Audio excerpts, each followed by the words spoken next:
Good morning, everybody. It is Wednesday, February 28th, 8:47 a.m. And we are back once again for the market open. I'm 2 minutes late, and someone says Amit's either at line at UPS or he's cuddled up with Courtney. Or he's looking for his leather jacket, dude. Those three comments back to back to back. They just killed me. They got me. You guys are the funniest chat in the world. All right. So we are here today on another day to celebrate the momentous occasion of the stock market once again opening in 40 minutes. And we are here to analyze the stock market opening. Bitcoin, $60,000. We have something that basically overnight went from I got to tweet it when it was at 8,000, and then I fell asleep, and then it just kept going higher and higher and higher. So this is what happened when I was sleeping. There you go. You got Bitcoin from 58 to 59 to 60,000 all overnight, which is pretty incredible. Robinhood is at $16.37 in the pre-markets, up 0.71%. We've got, it's like Bitcoin 60,000. It's a big deal. It's a big deal. It's kind of crazy because we talked a lot yesterday about the supply socket issue going on, and I don't think this is retail. I still think this is institutional. Maybe some of retail is coming in, but we're at 38,000 in January like 20th. Now it's at 60,000. So from 38 to 60, obviously a lot has changed. And the crazy thing is the halving hasn't even happened yet. Now, one could make an argument that this is the pump before the halving and that there's going to be a little bit of a decline before we get into halving, which is possible. But now if we decline, do we go back to 55,000? People were thinking if we decline at 55, we go all the way to 48. Now, if we're at 60 and we maintain 60, 61, when we decline, do we go to 56, 57? Like everything has kind of changed now that Bitcoin is at this price. Institutional investors have come in. Obviously, the ETFs have come in, which is a little bit different from 2021. And we are in a new era of Bitcoin right here at 60,000. So we're going to be talking about that. Palantir, S&P 500 inclusion. We're going to be talking about their potential inclusion going into Friday and some of my thoughts on that. We have a ton of earnings we have to discuss as well. The TJX, they had earnings. Novavax, they had earnings as well. Have to discuss some earnings from yesterday. We have a bunch of big earnings today after hours. And then also Robinhood is up very well. They're teasing a new event on March 26th that they're going to be live streaming. I'll be live streaming it here. And this is the first time Vlad has ever live streamed an event. So they're going to be announcing some new stuff. They gave some hints yesterday. And we'll be talking about everything they're doing. All right, folks, let's get into it. Welcome to the Market Open. Brofesco Joe, Add-In, Foolish Hiker, Kay Lee, Mario, Missy Iger, Gift Magic, Quick Pump, Thomas, Mitch, Tobor, Jeremy, Andy, Midwest, Mark LeBlanc, Ty Zunko, Trichoma, Ray, Tim Till, Iceman, JJ, Noodler, Uckshot. We haven't done this in a week. We always do this pretty much every Wednesday, every hump day. Comment where you're watching from. Where are you watching from? Are you from Singapore? Are you from New York City? Are you from Australia? Are you from the UK? Do you eat fish and chips like my Brits? Where are you from? Where are you watching? And then we'll get into this. Brown Group Inc., Vishal, Lussy Picker, Christian Soto, Matt R., Kevin Benjamins, Dax, Alex. All right. Let's get into it. I'm going to read all the countries as soon as we'll talk a little about Bitcoin, then I'll read off the countries. Christian says, what time does S&P announce on Friday the shakeup? I believe it's at 10 a.m. I could be wrong on that, but I believe it's around 10 a.m. And hopefully they announce Palantir as part of that shakeup. All right, let's look at Bitcoin real quick, and then we'll get into a bunch of other things that are going on in the market. So here we go. We got Bitcoin now at 60,000. And this is where we're looking at some of the price action here. So let's pull this up. All right, here we go. So, okay. Is Webull working? Oh my gosh, please don't tell me Webull's not working. Of course, dude. Of course. Why not? Why not? Yep, the browser can't access it. This is the problem we had in the market close. All right, so I'm just going to go on through my other computer right here. You know why it's not working? I didn't reset the Mac last night. I just let it sleep. I didn't actually close the Mac. So here's what I'm going to do. I'm going to literally open it up on this computer, and then we'll take a look at it. Until then, let me just pull it up on Google, and we can look at it here. Okay, so Bitcoin right now, price at 60,000. What's exciting about this as well is, again, I don't think this is necessarily the retail. It seems like this is more institutional than anything else. And so that's some of the volume that we're getting here on Bitcoin. One of the things I tweeted yesterday is that miners apparently only mined 900 Bitcoin. Institutional investors, or the ETFs, they ended up buying 9,000 Bitcoin. This happened last night. And so when you see a stat like that, that miners are only mining 900 and institutional investors, the ETFs, are buying up 9,000, well, then boom, you just don't see that much value, or you don't have that much momentum.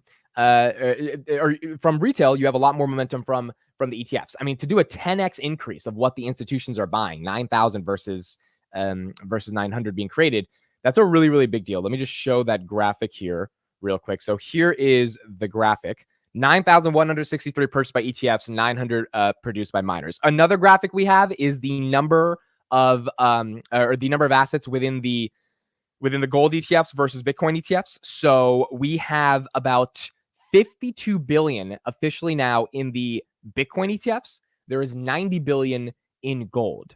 So if we look at this right here, Bitcoin's catching up to gold pretty quick. And as you can see right here, 92 billion for gold, 40.7 billion for Bitcoin. This is after 31 trading days. Gold ETFs have been around for, I think, since 2014.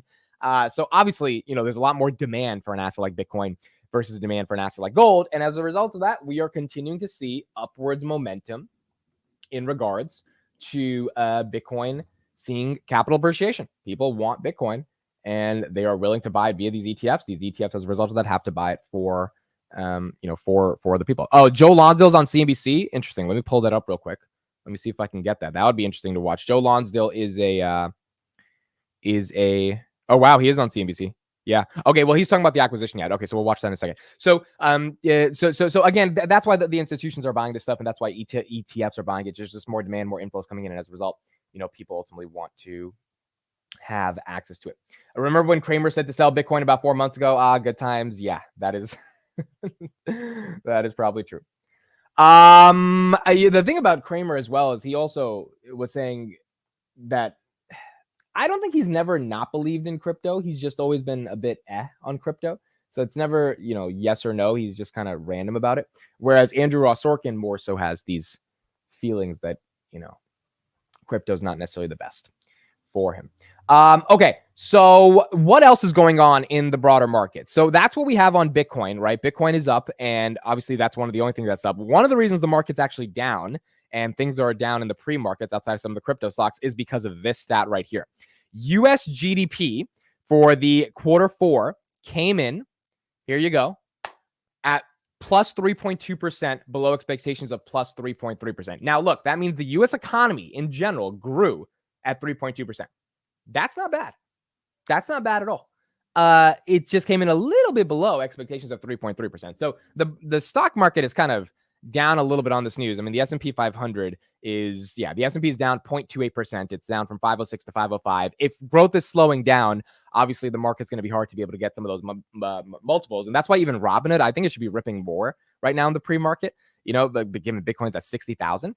But I also think that some of the harsh realities of maybe a slowing economy is stopping some of these stocks from doing well. CleanSpark in the pre-market is up at 8.38% at 2264. You can imagine that when the market opens, because Bitcoin's at 60K, a lot of these stocks burst, or in terms of the crypto world, or you can imagine that a lot of these stocks already ran. And so as a result of them already running, well, they're not going to burst that much because maybe the market was front running them getting to the Bitcoin getting to 60K. Or you can imagine these stocks kind of sell off a little bit because US GDP expectations came down and we missed. And, maybe the market's kind of upset about that. And some of these stocks, some of these stocks don't do the best here. So it's going to be interesting to see how the market internalizes Bitcoin at 60K, but US GDP expectations, or US GDP actually missing some of these expectations as well. Chickensworth said Hood isn't a crypto stock. It's not a crypto stock, but again, it's basically trading with crypto. The more crypto that gets traded on the platform, aka crypto, is going up, people are trading, the more money they're able to make on crypto revenues as well. Thomas said, I just learned that the Dow was organized by the share price and not by market cap. Honestly, lost all respect for it as an index. Wow, I didn't know that. You're letting me know that for the first time. It's funny because the S&P is organized by market cap. And one of the things about the S&P is you have to be at least $12.8 billion to get into the S&P. We'll talk about Palantir S&P expectations in a second, but yeah, I didn't know they organized that by share price. That's actually That's actually hilarious. Ba, ba, ba, ba, ba. Wait for 150K. Yeah, I mean, if we get to 150K, that will be funny. I sold most of my options on CleanSpark, so I don't have most of my options left. I sold like 80% of them. Reason being is I needed to raise cash for something that I'll tell you guys later in the coming weeks. That was kind of the special announcement. I'll let you guys know later. But yeah, I sold out at like $17, and I have to. I basically needed the money for something, so I'll let you guys know what I need the money for. But yeah, I don't have a lot of those options there. Nick says, are we having a government shutdown pending? I think we will see market volatility until that's resolved. That's the new focus of the market right now. Yeah, the government shutdown thing is also really interesting. I don't think that's going to happen. I think we're going to be good enough to hopefully avoid that stuff. But I do think that is a fear. That's another thing the market's probably grappling with, is that if we do have a government shutdown coming, or something like a government shutdown coming, then maybe that's another reason we need to be a little bit more conservative on some of the stocks that we're seeing here. Let's get an update right now on that government shutdown. So let me take a quick look at this, and then we'll get right back into it. Actually, here's what we're going to do. So I need to reset my Mac so that I can use Webull. So I'm going to log in on this computer, play this video, and within 2 minutes, that'll allow me to reset, and then I should be good to go. This is like the same problem we were having yesterday on market close. All right, so here is the update on the government shutdown. Someone says not an election year. I mean, yeah, that's another good point. Obviously, election year would make it tough. Okay, so here we go. Let's take a look at political risk in the markets. Tobin Marcus, head of policy and politics for Wolf Research. And looking at some of your comments, Tobin, and it had to be before that meeting yesterday. So that meeting is, for example, you said that the odds are increasing for a shutdown and things aren't looking good. Then this morning, shutdown risks receding. Washington Post, deal in sight to avert closure. So you must have been surprised at the progress that was made at the White House yesterday. So look, I mean, we never thought that there was going to be a long shutdown. The possibility that we were watching for coming into the week was, do we get a very short-term funding lapse over the weekend, maybe into early next week, as they get over the finish line on these bills? I think Johnson had already made it quite clear in the last few go-rounds of this that he thinks shutdowns are not good for Republicans politically, that he does not have a lot of appetite for doing sort of big knockdown, drag-out fight. So, you know, it seems like he is now probably on track to going ahead and getting things actually done before the deadline. But it's still not a foregone conclusion. You know, I could see this leak into the weekend. I don't know that the situation has changed that much. But in either case, I think the risk of a shutdown that makes any difference to markets remains low, has always been low.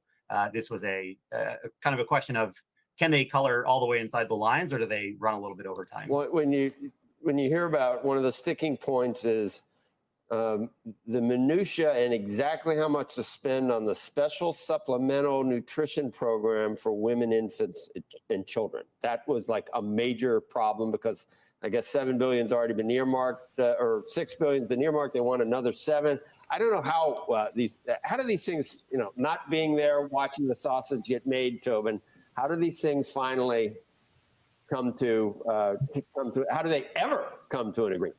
Yeah, that issue, the nutrition assistance issue, I think is one of the last things that is actually a dollars and cents negotiation that matters between the two sides. The rest of the sticking points, as you mentioned before, are more a set of conservative policy writers around abortion access, around gun rights vis-a-vis veterans. And on those, you know, those have been the main sticking points throughout the latter stages of this process. And the question is just, at what point does Johnson turn to his right wing and say, sorry, we're coming up empty on this stuff that you guys have wanted to do for months and months and months? All right, so we'll see what ends up happening in regards to the shutdown. I don't think we're going to have a shutdown. I think we're going to be okay. But if we do have a shutdown, it's definitely going to add fuel to the fire in terms of what's going on with this market. Let's see if the resetting helped the computer. If I can share my Webull, if I can, that would be beautiful. Here we go. Can I do it? Are we back? We are back. There we go. All right, so let's look at some of the crypto stocks we have right now in the pre-markets. Obviously, Bitcoin right now, if you're just joining, we're at $60,000, which is just incredible. Mag 7 is all red. Look at that. Tesla's the only one that's green. We'll talk about Tesla. We'll talk about Apple. We had some breaking news on them yesterday. All of Mag 7 is red. NVIDIA is actually down 1%. Amazon's down almost 1%. Google's down 0.60. Meta's down. Microsoft's down. Apple's down. Maybe seeing a little bit more large cap rotation. And then if we look at crypto, all of these are up in the pre-market. I mean, Coinbase is up 6%. It's at 211. Robinhood's up 1%. It's at 1643. CleanSpark's at 8%, 2258. And then all the miners are up. Look at MicroStrategy, guys. MicroStrategy is $954. MicroStrategy is $954. Like, it's a bit insane. It's a bit insane right now. It hit 1,000 last time on the last bull run, so it wouldn't be crazy to see it again. I mean, they just bought 3,000 more at 51,000. So now MicroStrategy has an average of, I think it's close to 190,000 Bitcoin, 195,000 at 31,000 a coin. They're sitting on $5-6 billion of profit, which is a lot of money. They're up 10% in the pre-markets. They were up 10% yesterday. And again, you know, people that are like, oh, this is meme, the stocks don't matter, like they can't just keep going up. It's all speculation. To me, it's really logical. I mean, if you own that much Bitcoin and Bitcoin keeps going up, the market's going to buy your stock, right? If it's on your balance sheet, because you're theoretically your balance sheet's increasing. If you're CleanSpark, the cost of mining a Bitcoin is stable. We listened to that from their earnings call, but the amount it takes to, but the value of Bitcoin is going up. So if the reward is going in half for CleanSpark because they're a miner after the halving event, the price of Bitcoin needs to go higher in order for the margins to maintain the same or expand. And if Bitcoin gets to 70, 80,000, it doesn't matter if there's a halving event. In fact, the halving event might be the reason it gets to 70, 80,000. If you're CleanSpark, you're going to make more money per coin. You mine all these coins and your costs are the same. So the market's going to buy your stock. So to me, it's really logical what we're seeing happen. It's not rocket science, but it is happening. And all these crypto stocks as a result of that are, you know, getting some momentum here. Gift Magic says, bro, the ETH ETF will be nuts because it's more deflationary than BTC. Yeah, and you know, that's why we're seeing Ethereum have momentum. Right now, Ethereum 3,300. This thing was 2,700 over the weekend. It was at 1,562 in October. So you're up 100% if you got it in October. And then right here around February, it was 2,300. February 3rd, February 10th, 2,300. And, you know, even last week, it was 2,500 on February 24th. Now it's at, it's right here at 3,300. The crazy thing about Bitcoin is that look at this chart right here. I mean, this thing was literally, the past 5 days, it was at 50. Yeah, right here, 50,000 February 26th. Today's February 28th. It's up 10,000 in 2 days. This is the only asset that has the type of volatility and circumstances that can create these gains. Now, this can happen to the downside as well.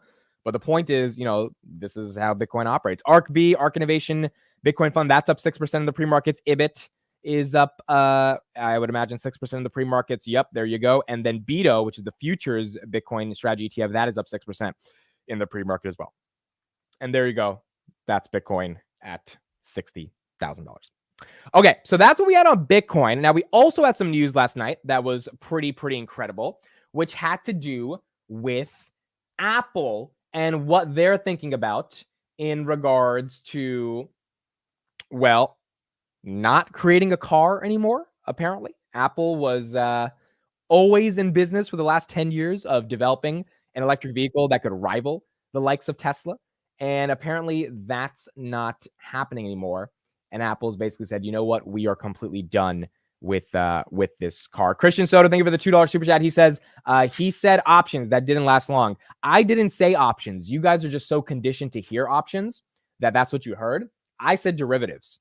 So I don't know, every time when you guys hear me say derivatives, you think I say options, because I'm not saying options.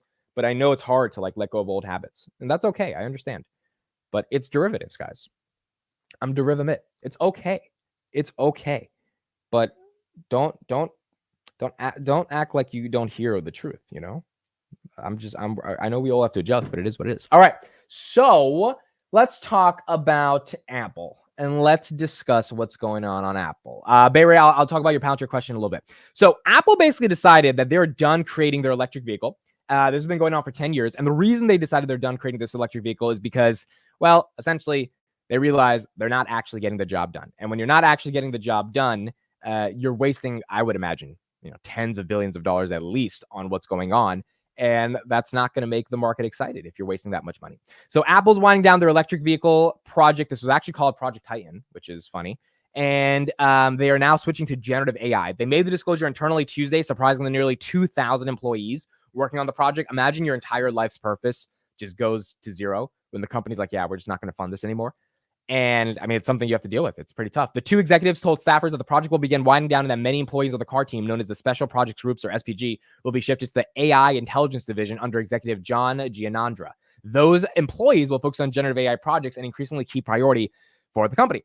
The Apple car team also has several hundred hardware engineers and vehicle designers. It is possible they will be able to apply for jobs in many other teams. There will be layoffs, but it's unclear how many. The stock was up 1% as a result of this announcement because investors were excited. Now, this happened, okay, last night, or around like 4 p.m., 5 p.m. yesterday. What Elon tweeted last night is kind of crazier. Look at what Elon Musk tweeted. Tonight, we radically increased the design goals for the new Tesla Roadster. There will never be another car like this, if you could even call it a car. Tesla SpaceX collab. Production design complete and unveil at the end of year, aiming to ship next year. Dude, that's pretty crazy that he tweeted last night. And then this is also what he said. Someone asked, how long does it take to go to 0 to 60 miles per hour? He said it takes less than 1 second.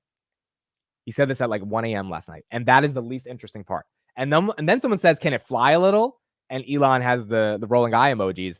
If it's a Tesla SpaceX collab, if this thing literally flies, I mean, dude, that's going to be a next generation vehicle. I mean, talk about a roadster, something that literally flies. Like, I mean, could you imagine flying something or like kind of being off the ground a little bit? Like, I don't even know if that's legal. That's just insane. Or maybe like it is so fast that it like hovers over the ground a little bit because that's how fast it is, which is why you needed like SpaceX to create turbo boosters or something for the car. I mean, the fact that SpaceX has a collab on that is kind of insane. So this is pretty cool. This is pretty cool. Now, granted, this is not FSD, and I think that's what we need right now. Or at least that's what the market needs, but it is still pretty cool. And the fact that Elon's excited about it, I haven't seen him excited about it, something like this in a long time. And so maybe that excitement is going to create some more momentum for Tesla. Let's get an update on the EV from Apple, why they canceled it. Cars historically have a low margin. Here's ultimately why they decided to shift. Car effort and CBC. Steve Kovac joins us now at the table with more on all of it. What happened? Yes, scrapping plans, hitting the brakes, whatever metaphor you want to use. But look, this is all coming, Andrew, after about a decade and billions of dollars in spending. Bloomberg, of course, first broke that news last night. It's been since confirmed all over the place. Look, this decision comes after years of leadership changes and deviations from the original dream Apple had of a self-driving electric car. They were calling it Project Titan internally, with no steering wheel or gas pedals. At one point, Apple even thought it could start selling its car by 2020. Projects created a revolving door, though, because between talent from Tesla and Apple attracted executives from traditional car companies as well, GM, BMW, and the like. But look, nothing has ever shipped in the last decade from this group, and many top execs bolted after just a few years. The last project leader, that was Doug Field. He's famous for making the Tesla Model 3. He left Apple for Ford in 2021. And most recently, the group was run by Kevin Lynch. He was originally hired by Apple to make the Apple Watch. His job is changing now, by the way. He's going to start reporting to Apple's AI boss, John Gianandrea, also known as JG internally. But look, now this is over. The group of approximately 2,000 employees working on this will be effective. Presumably, many of those focused on the car, the hardware of the car engineering, they're likely out of a job. But if there is one bright spot for Apple here, we've been talking about this all morning, some of that talent is going to be moved over to that John Gianandrea group to work on artificial intelligence. And speaking of AI, let's talk about what Tim Cook said in 2017, calling the company's self-driving car project, quote, the mother of AI projects. So there are several ways to look at this. I'll give you two. How about this? The realization that it's better to focus the investment on the technology that's happening today, that would of course be AI, instead of chasing a highly regulated and low profit margin market like the auto market. And perhaps all that time and money spent on self-driving, the AI can apply to whatever magic AI thing Apple is going to be working on and expected to announce later this year. Or you can just look at this as a straight up blunder and Apple's failed attempt to disrupt what Morgan Stanley analysts have been calling to this entire journey a $10 trillion industry that Apple could have tapped into.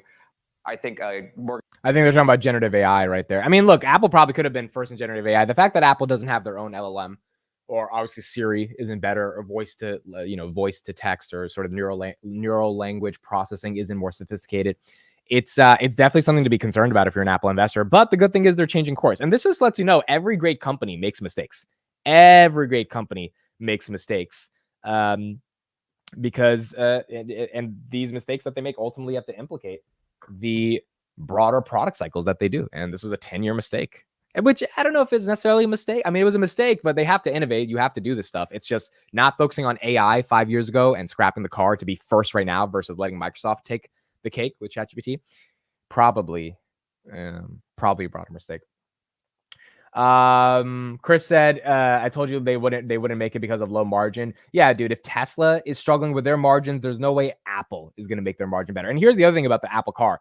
If the Apple car, Bitcoin is 60,422, if the Apple car is not the best in class, Apple's not putting out a car that's shitty, right? Apple's not putting out a car that's like, they have to be the best. It's the best iPad, best iPhone, best the spatial computing on the Vision Pro is obviously better than the Meta Quest. So were they really going to be the best in EVs? No, they were not going to be better than a Tesla. A Tesla already feels like it's made by Apple, right? It feels magical.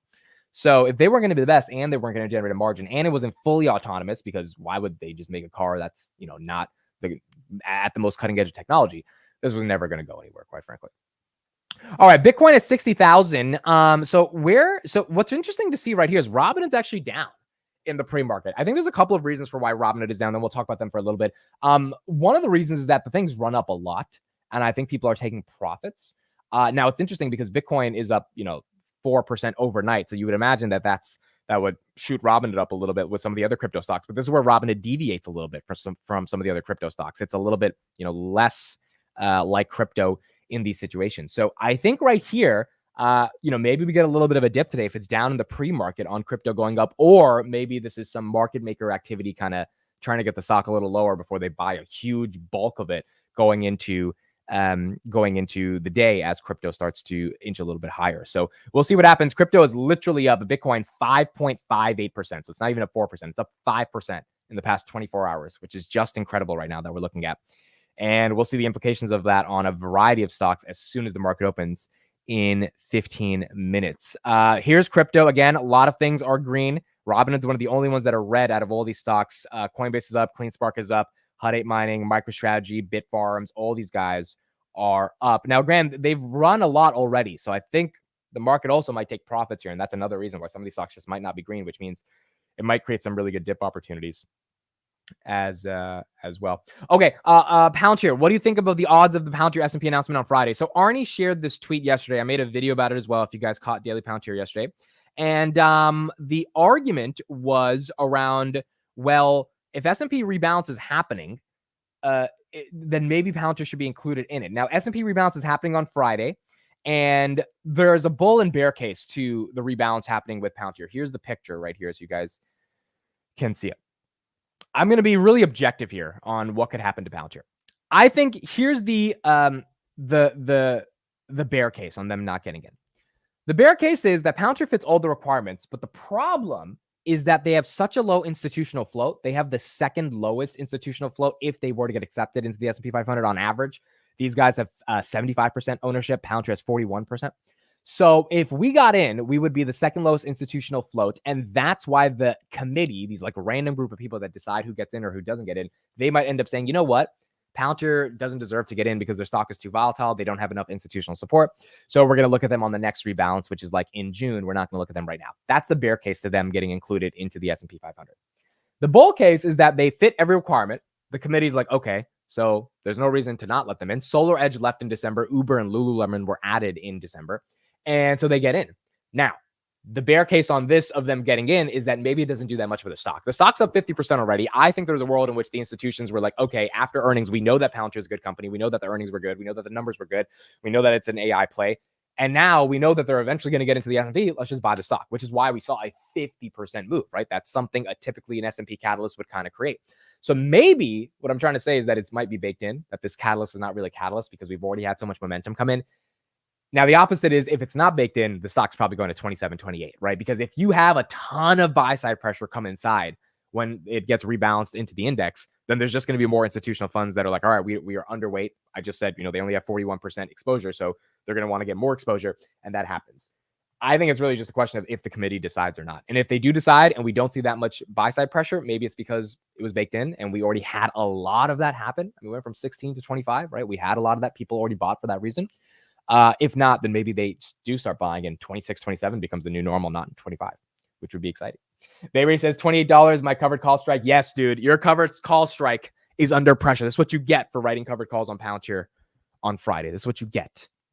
No, realistically, dude, I don't even know if they're going to think of Palantir because there's no rule that says they have to look at us on Friday on the next rebalance. It's like literally, it's random. Companies that don't fit the criteria anymore, they have to leave. And if, like, for example, what if no companies have to leave the S&P 500? Like, because all of them fit the requirement, then maybe they don't need to rebalance and add more companies, right? Maybe they're going to wait and Palantir just has to wait in line kind of. So I have no idea what's going to happen. I don't know. You can't really play this. It's not like an earnings play or anything like that because I just have no clue. I don't know what this, maybe the committee wakes up on the wrong side of bed and they're like, we don't like Palantir today. Like, it's really random. So I don't know. Palantir has the numbers. That's all they could have done. All they could do in their control is make sure they are gap profitable for 4 quarters, all that stuff. And because that's the case, they're set up in the right way. Tankstead does have a good comment. Most institutions won't buy until inclusion. That's a good point. And that's why I'm saying S&P might be baked in, but most institutions are not going to buy until it officially happens. I mean, if you look at Uber had a hell of an S&P jump because of getting into the S&P. Uber right now, $78. Let's look at Uber in the max. So Uber right here, the big green candle was right here. So Uber was at $43 November 30th. It got into the S&P in December, and now it's at 81. Now they had a good it's at 78. They had a good earnings as well, but to go from 43 to 78 in 4 months, I mean, and that big green candle right here is December. This is where they had the inclusion. So one could argue that if it's not baked in and they're only going to buy after they get included, then boom, you're going to get a lot more buy side pressure coming in. Arnie says, are you playing the inclusion? I'm personally not playing the inclusion. I have no idea if the inclusion is happening or not. So, I mean, I'm not playing the inclusion. If it happens, I'll be really happy. If it doesn't, if we get included into the S&P 500, everyone needs to know about Palantir. Fund managers need to know about Palantir. Institutional investors need to know about Palantir. Everyone needs to buy more Palantir. Like, all of that stuff is going to happen. Their name's going to get more important. To me, it's just an overall good catalyst for the stock. And if you hold the stock long term, it's just one of those things you want to see happen. And then we move on to the next challenges. Oxshot says MicroStrategy is also online for S&P 500. Interesting. Let's see if Gemini can actually be productive here. Which companies could potentially get into the S&P 500 on the next rebalance? Google's going to be like, I only preach inclusion and equity. Like, I asked about the S&P 500. I don't care. I was like, yeah, it's not going to answer that. It's not smart enough to answer that. Give me specific companies. They should say Palantir and MicroStrategy. Let's see if they can analyze that. That would be pretty cool. PCE. Did PCE come out today? PCE is tomorrow, I think. PCE is not today. So one of the reasons why the market's down right now, yeah, PCE is tomorrow. It's not today. We had 2 pieces of macro data today. Okay, let's go through that. 2 pieces of macro data. And the 2 pieces of macro data that we're looking at right now is these 2 things. So number one, US GDP came in at 3.2% in quarter 4. Expectations were 3.3%. So that was something that got the market to go down a little bit because we did not grow as fast as we thought we would be growing. Number 2, and we've been talking about this a lot on the channel, but mortgage applications. So this came out this morning. United States mortgage applications in the U.S. sank by 5.6% on the week ending February 23rd, extending the year high 10.6% plunge in the previous period to the lowest since November 2023. Now, why is this happening? It's pretty obvious. Mortgage rates are at 7%. So, of course, U.S. mortgage applications are going to go down 5% week over week because not a lot of people want to buy a house when the mortgage rates are at 7%. So that's pretty normal. Now, until we see mortgage rates come down, which means potentially inflation has to come down, and then as a result, interest rates have to come down, I don't think we're going to see that number increase, or we get a lot more supply on the market. And so that's kind of the one thorn in the nail. That's the one thing that's really hurting CPI right now, and it's probably going to affect PCE when it comes to the Fed's lagging data on shelter.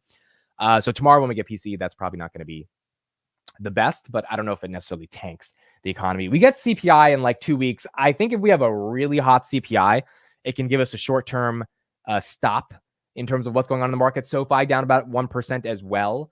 And so if CPI comes in, and we don't see a 2 handle, we want 2.9. If CPI comes in at, I don't know, 3.0, it was at 3.1 last time, or it's at 3.2.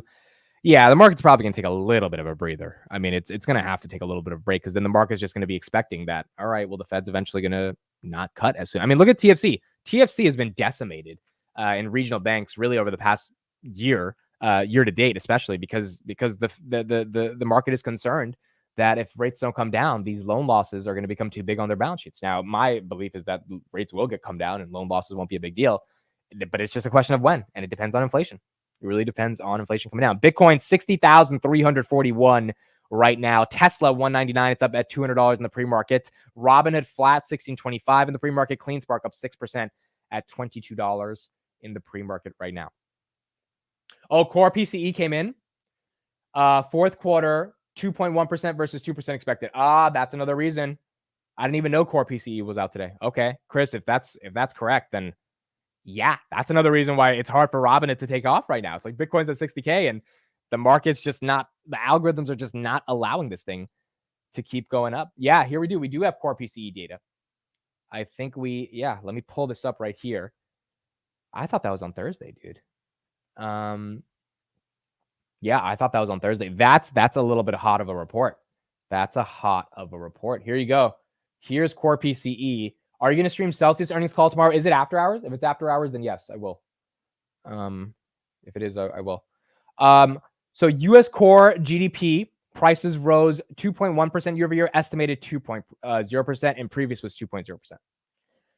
That's not insane, dude. I mean, I know it's a miss, but 2.2 would have been a little intense. 2.1 is not horrible. To be honest, though, I think this is going to give us a nice, juicy little dip. For anyone who's missed out on buying some stuff, I wouldn't say go balls deep today, but even me, I'll be looking at some stuff. I have some cash. I mean, if this is the reason the market wants to take a break, because look, the market's looking for any reason to take a break. I said this last night on my like kind of market recap post that I do every night. Bitcoin touched 57. Bitcoin ETFs bought 9,000 Bitcoins. Bitcoin miners only mined 900. Large caps were flat to down. IWM was up 1.3%. Extreme greed continuing to persist, but the market's looking for a reason to sell and they can't find one. Lowe's, AutoZone, Macy, all of them had great earnings. Companies are putting up the numbers. If PCE and GDP estimates being missed is the reason for the market to sell off, I don't think that's the best reason, but I'll take it if that's the reason. Because if we need some reason to get a dip, then maybe that's the reason. And that'll be the case. Celsius is pre-market. Okay, so I'm probably not going to be streaming Celsius because we have the market open. But we'll definitely be looking at the results. Celsius has just been phenomenal. I was looking at their chart last night. So anyway, from a macro perspective, if we get that dip, then we'll see what happens. But in 6 minutes, we'll see as the market opens and see how bad those numbers are for equities. Celsius right now is $68. This thing was $52 a month ago. It's at $68. Analysts are projecting that they're going to crush their earnings. The Canada expansion is going to help them. The Ireland expansion is going to help them. And their growth is just going to continue to, skyrocket the way they've been showing that they're able to do. Triple digit growth, I think, is what the street is expecting for Celsius. And if that's the case, yeah, the valuation is a little, tough, just in terms of how much it is of Monster's market cap. But if they crush earnings, I think the street's going to be like, we don't care anymore. Celsius is up 5,000% in the past 5 years.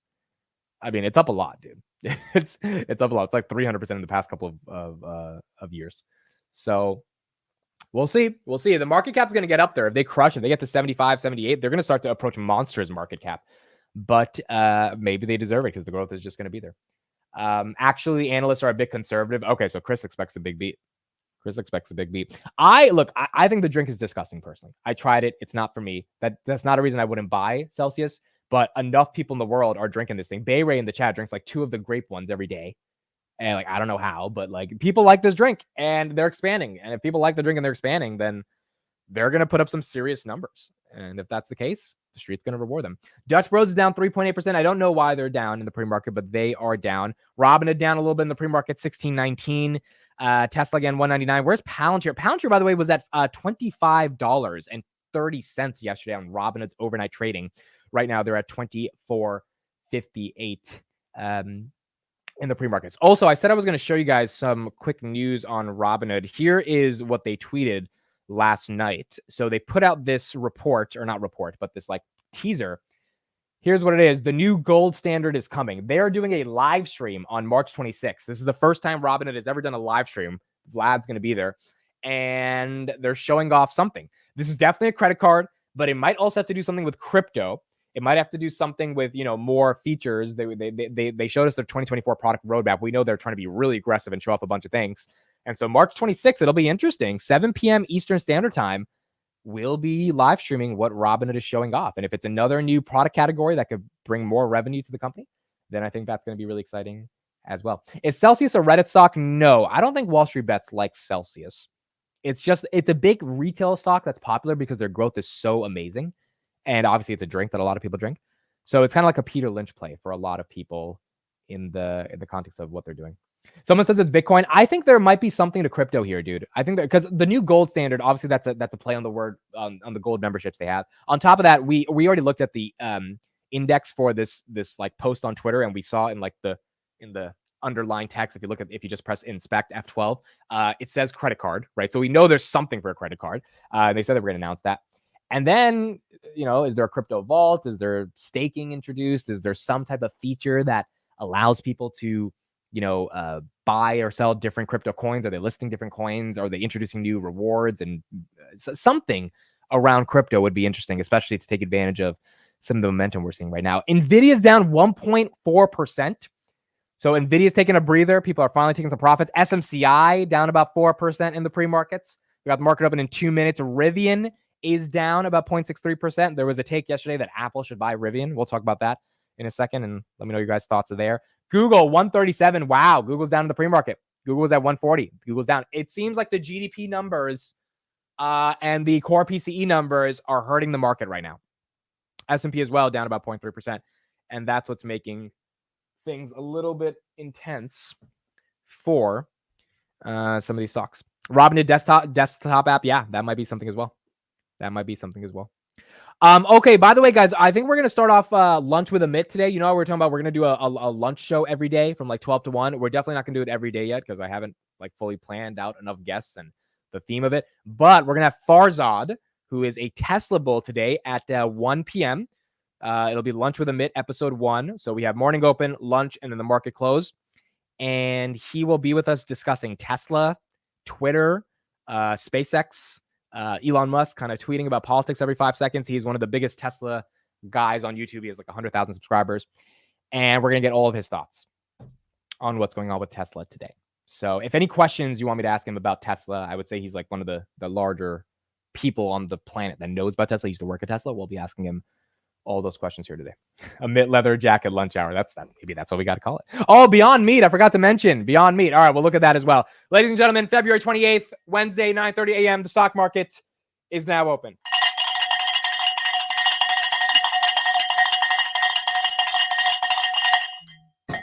Wake your ass up. Here we go. S&P at 505. Beyond Meat. I forgot to tell you guys, this thing's up 57%. They were up 100% after hours, dude. It was insane. So Beyond Meat is up 54%. They had a horrible earnings, but the stock is shorted aggressively. I think they said their guidance would be better. And that's why the market is, or that's why I think retail is buying it, or shorts might be covering right now. $11.30 on Beyond Meat, $720 million market cap, and they're down from like 150 that they were a couple years ago. Robinhood takes a beating in the morning, down 1.72%. So Robinhood falls down. I think this is not because of Bitcoin going up. This is because of, you know what this looks like? This looks like a market maker that's dumping or trying to, like, I don't think retail is selling when Bitcoin's at 60K. You're not selling your Robinhood at as soon as the market opens. I think this is some institution either dumping or the market maker kind of doing a little bit of manipulation to try to get some lower prices before they buy back in more. But this is a little bit of a dip we're seeing right now on Robinhood, because it wouldn't make sense for it to be contrary to CleanSpark, which is up 5%, because the reason CleanSpark's up is because of Bitcoin.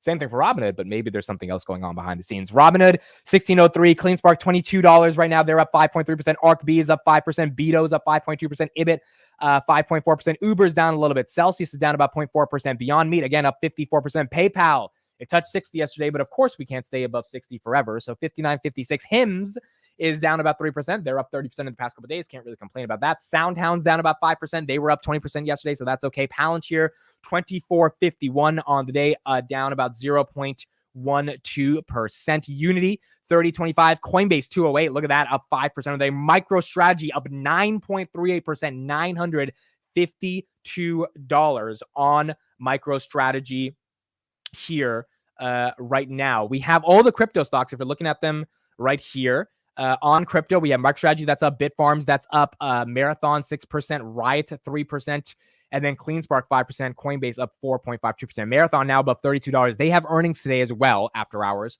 Their earnings are going to be incredibly interesting. Let's see if they have the efficiency that a Bitcoin has, or sorry, not that Bitcoin, that a CleanSpark has, because if they do, that'll be really good. If they don't, then obviously it's not going to be the best for Marathon. They have to make sure that their costs are stable when Bitcoin has their halving event. Meta 489, Mag 7. Which ones are green? Meta's green, Microsoft's green, Tesla's green. The rest are red. Google's still in that 138 Lemonade yesterday. Yeah, so Lemonade's down 21%. Their earnings just weren't that impressive. I don't understand the intricacies of their business that well, but from what I understood, they're only growing like 19% year over year, and Lemonade's a $1 billion company. I mean, it's supposed to be a high growth tech insurance play, and they're not that big of a high growth tech insurance play. They're like gross auto loan law, or not auto, but like insurance loss ratio is what they call it. It went from like 98 basis points to 77, which is good, but it needs to go lower. So the market just wasn't that impressed, and that's why it's down 20%. But again, I don't understand the business as well, but from what I looked at, guidance wasn't amazing, and growth also wasn't amazing as well. Rocket Lab is down. Dude, Rocket Lab had the most boring earnings call. Last night on the market close, if you guys were there, we had to end the earnings call early.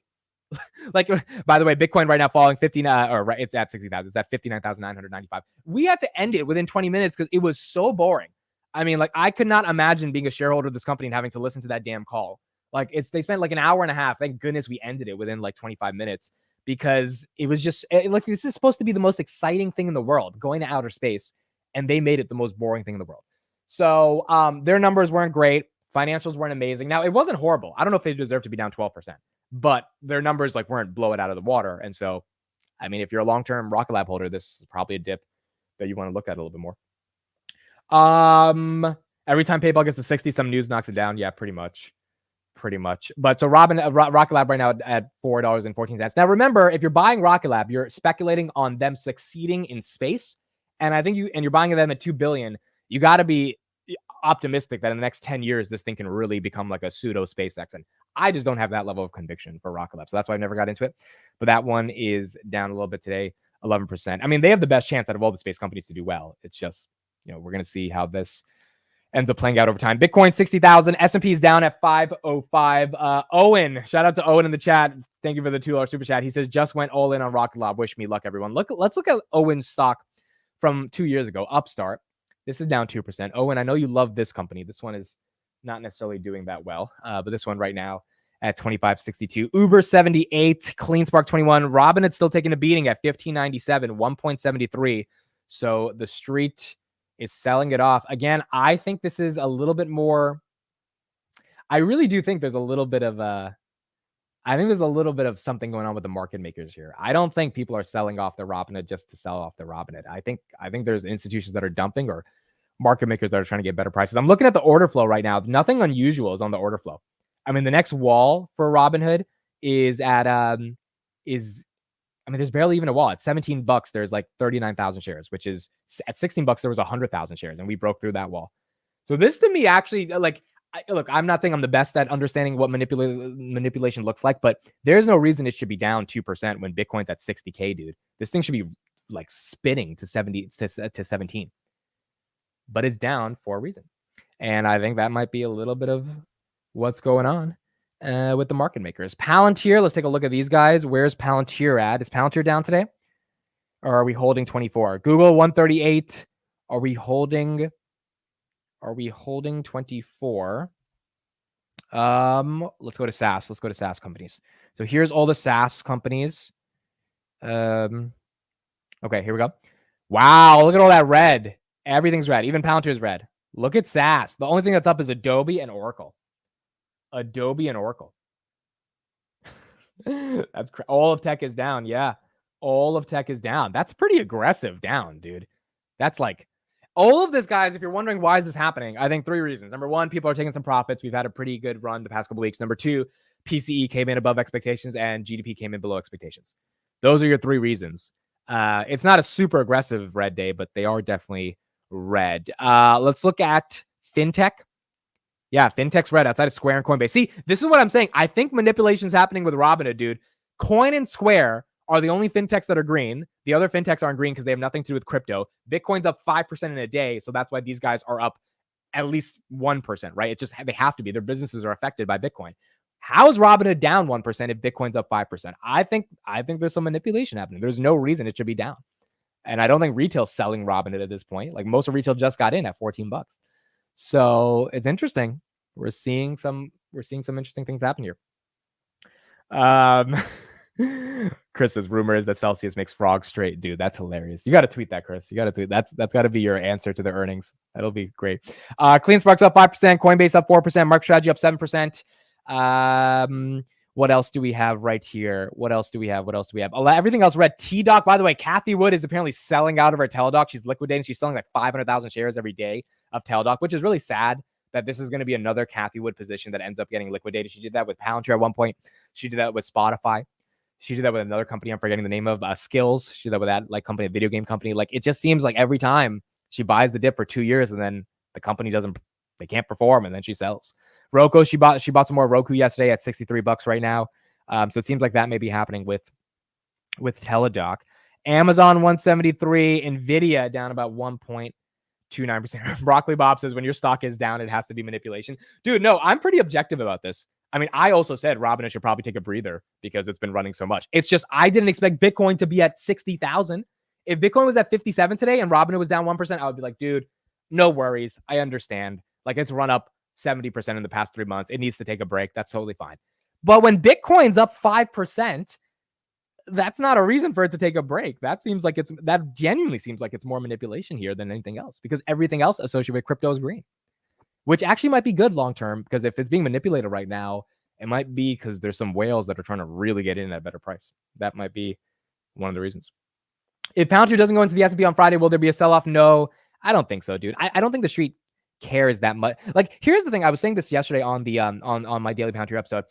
People are thinking that there should be so much momentum and excitement for Palantir to get into the S&P 500, a la Tesla back in December 2020, when Tesla, there for like months we were thinking about, oh, when is Tesla getting into the S&P 500? There's all these think piece articles, journals, etc. Palantir is not as popular as Tesla. So the reason like the Wall Street Journal and CNBC are not doing like 10-minute long articles on the implications of Palantir getting to the S&P 500 is because we care about Palantir. But the rest of the market really doesn't care, right? At the end of the day, it's not like Tesla. It doesn't have that level of exposure. So if Palantir doesn't get in, I don't think the market's going to care. And if Palantir does get in, I don't think the market's going to care that much either in terms of a media coverage. Yeah, there'll be some more institutional buying, but I don't think the media cares that much about Palantir getting in. Now, all of us here deeply care, right? Which is why we're here and we want to see this happen. But, we're going to, the broader markets, I don't think are going to have that many opinions on this. Why the rumors Palantir will join the SP? Don't they rebalance every quarter? Yeah, and this is the first quarter that Palantir is eligible. Remember, last quarter they became eligible like a day before they did the rebalance. So now we've had about 3 months, 5 quarters of GAAP profitability. Someone here tweeted at me today. They were like, "Oh, Palantir can't get in; they're not profitable." And I was like, "Dude, this is how much people don't know about Palantir." I was like, "Dude, they've been profitable for 5 quarters." So some people don't even know that, right? And so because this is the first time that they can be considered officially, over the past 3 months, we might see Palantir see to get a little bit of momentum. Here's Kara Swisher on CNBC today. Interesting. She's saying that there may be some .com bubble busts with what we're seeing with AI. Let's see what she had to say. Journal's Kara Swisher tackles big tech and Silicon Valley in her new book, which is out today. Kara, of course, covered the .com era. She's the author of Burn Book, a tech love story. Do you think that the burst is going to be as big as the burst that we saw before? No, but when you saw the burst, then there's never been a greater acceleration of wealth in the history of the planet, right? So, all these industries, whether it's crypto, you're just talking about Bitcoin, they go through these troughs, including EVs right now, but inevitably that's where it's going. And AI is another major moment in technology. There's several graphical user, the chip itself, the computer, then the laptop, then the graphical user interface was in there, mobile, social, internet, mobile, social. And this is one of those, and it's a big one. I think what's interesting also about this particular phase is that the main players right now, or who we see as the main players, Same ones. are the same ones. They're It's legacy costly. players. Compute They're is not- high. Compute Yeah. is very expensive, and so it has to be the big players. Guess who also has all the data, which of course they lifted from all of us, but that's another topic altogether. Right. So, Kara, I love the book. Thank The you. Burn book. People go out The and get Burn one. book. Here. Okay, so her argument is just that when you have a new industry that forms, that new industry inevitably will have some growing pains, and that there will be a potential eventually bubble burst. Now, I think there's going to be AI bubble burst as well. I think we all think that's going to happen. It's just a question of when, and it's not 2000 to, I think, a lot of us. I think it's 1999, which means if it does happen, it's going to happen years from now, and that's when valuations will probably get insane. You can't really say valuations are insane with Nvidia trading at a 33 PE. I mean, maybe it's not insane. Maybe it's not that insane if the growth is there. Netflix was pushing 600 yesterday, 594 right now, down about 1.12%. Austin Smith says, Amit, what's your favorite book? I actually have an answer to this. We'll look at SoFi in a sec as well. When Breath Becomes Air. When Breath Becomes Air. If you guys have not read this book, dude, a friend gave it to me when I graduated high school. It's about a Stanford professor who he's a neurosurgeon, and he has at Stanford, and he finds out he's going to die in like a year, and he just had a daughter. And so it's his last memoir to his daughter before he dies. And it's really, I mean, dude, I'm not going to lie. I started crying when I was reading that thing. Like I read it like 5-6 years ago. I read it within 2 days. It's like 150 pages. I started crying after like page 5. Like the dude knows he's going to die. And he's like, this is last thing I want to say to my daughter. So it's a really good book on life lessons. When Breath Becomes Air. That's a good one. Okay, SoFi 912. It's actually recovering most of their gains. They were down a little bit more. So now SoFi's $9.12. Robinhood, $15.99, continuing to get hit. Affirm, $39. PayPal, $59.98. Coinbase, 207. Where's ARM? ARM, I think, is in the semis. Let's look at the semis today. ARM is down 3.4%. ARM is down 3.4% right now. SoFi is doing very strong today. So SoFi is doing well. ARM is down. Look at all the semis are down. Look at that. So SMH should be down today. The semis ETF. Semis are having a tough day. And look, to be honest, they needed a tough day. I mean, they've been just going up for a very long time. So I would imagine that they were going to be taking a breather. And we're seeing them take a breather right now. AMD down 1.6%. NVIDIA down 1.24%. ARM 3.3%. Lam Research down 1% as well. Thoughts on Snowflake? Okay, so Snowflake earnings today. I think they're going to be really interesting for a couple of reasons. So Snowflake's down 1.85%. Number one, I think their stock-based compensation will increase. I think their growth will decrease. They were growing at 70% a couple years ago. Now they're at 37%. That's probably going to go down to like 34, 35%. They acquired a bunch of companies. They haven't really said why they bought those companies. They acquired Neeva for under $50 million. Why did they acquire them? What are they doing with Neeva? How are you going to be implicating Neeva throughout the entire business enterprise sort of AI moat that you have? I don't know. And they haven't been clear about this for a long time. They had some partnership with NVIDIA in April last year. They did like a whole presentation. We've not heard anything since then. So to me, I'm very skeptical that Snowflake has some transformational AI product. They're probably still going to grow because they're needed in every organization as a data lakehouse, but they're nothing like a Palantir. And they're being valued $20 billion above Palantir just because of their growth. So I don't know. I'm not that excited for Snowflake, but it'll be interesting to see what they have to say. Are we listening to their call? Yeah. If they're tonight, we're definitely listening to Snowflake's call. Jesse just bought some Palantir. Jesse bought Palantir? Why is Jesse buying Palantir? Jesse is not bullish on Palantir right now. Interesting. Let's see what was his logic.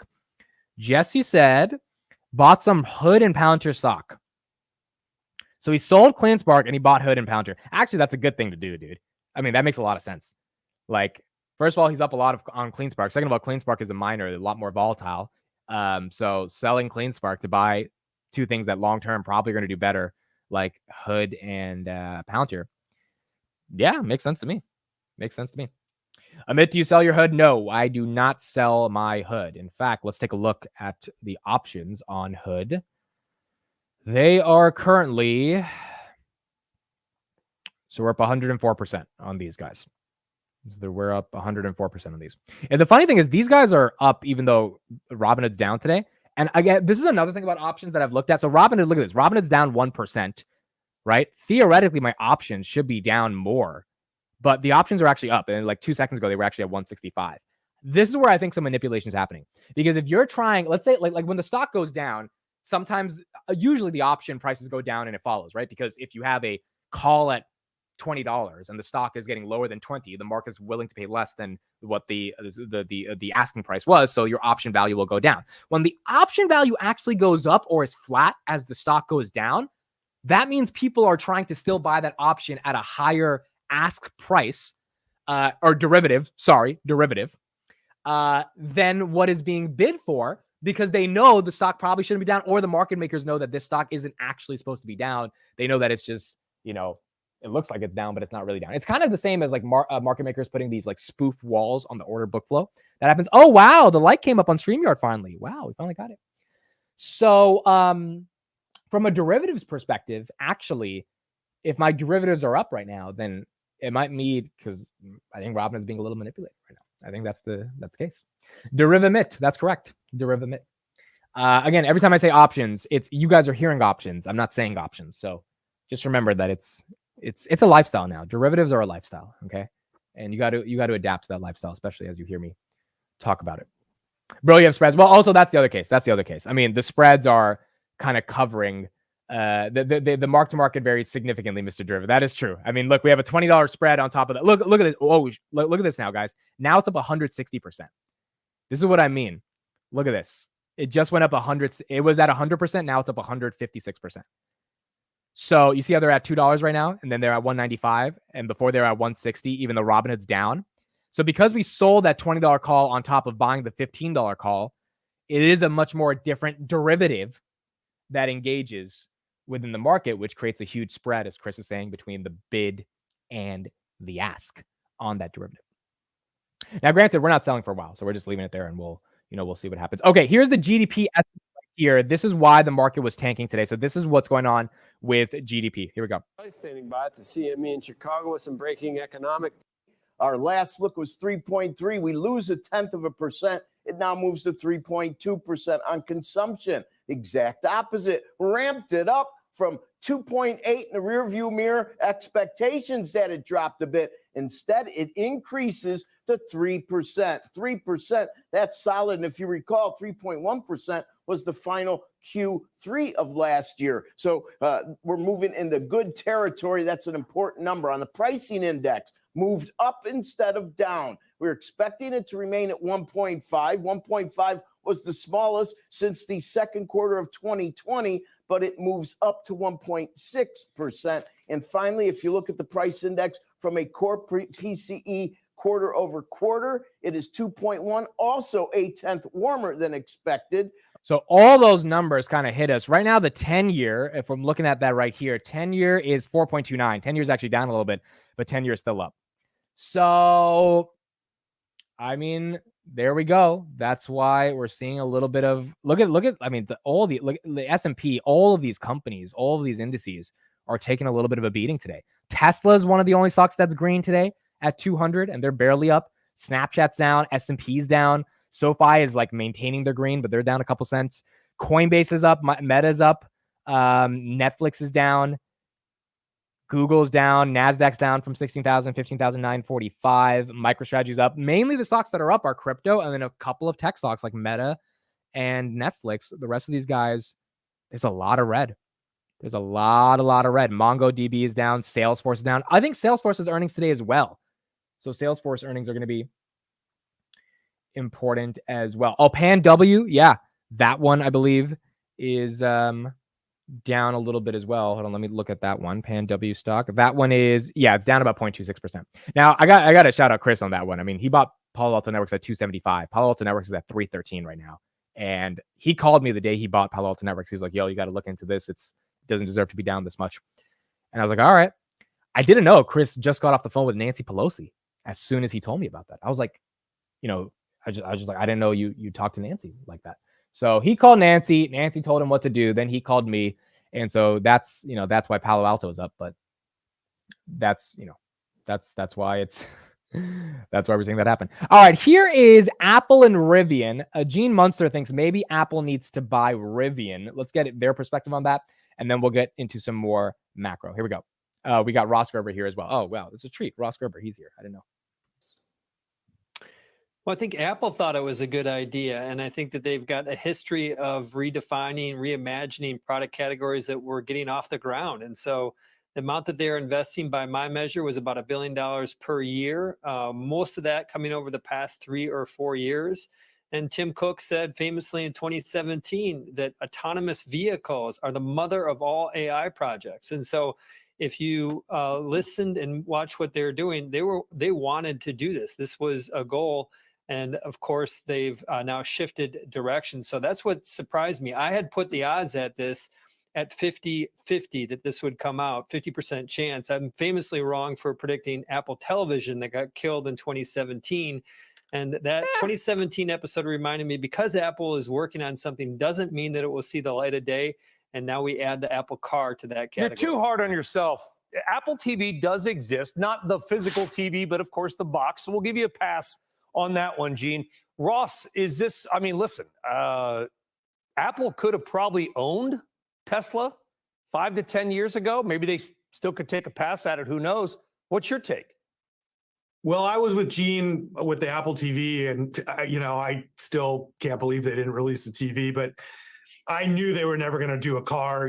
Being an early Tesla investor and knowing their mode and knowing where they were at, and I had done many interviews back as far as 2015, talking about Apple taking a stake in Tesla. And when Tesla was in trouble in 2018 and needed money, supposedly there was a conversation between the two that Tim doesn't remember, but that lack of memory probably cost him hundreds of billions of dollars for Apple shareholders if he would have taken a stake in Tesla at the time. And just the same, we see a similar opportunity for Apple if they want to be in this business by taking a stake in Rivian. But they don't want to be in this business, and they've made a clear commitment to Vision Pro, and moving this team over to AI is the smartest thing they can do. So this is a good move for Apple. Do you think, and I'll go back to you, Ross, we're going to just have a little fun. It's Tuesday, worst night of the week. Let's have some fun. Any chance Apple at $2.8 trillion in market cap could try to buy Tesla at $700 billion in market cap? Or is that completely insane?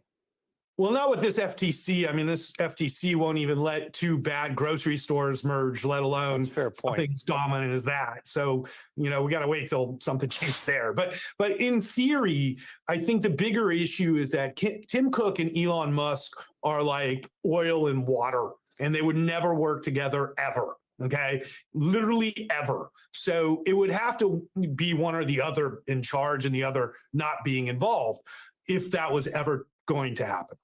Well, we know the federal government loves Elon Musk, so you never know, Ross. Maybe. Now, what's interesting here about this argument around Rivian is Rivian for something like Apple is cheap. I mean, Rivian's freaking $6 billion, right? Or $10 billion.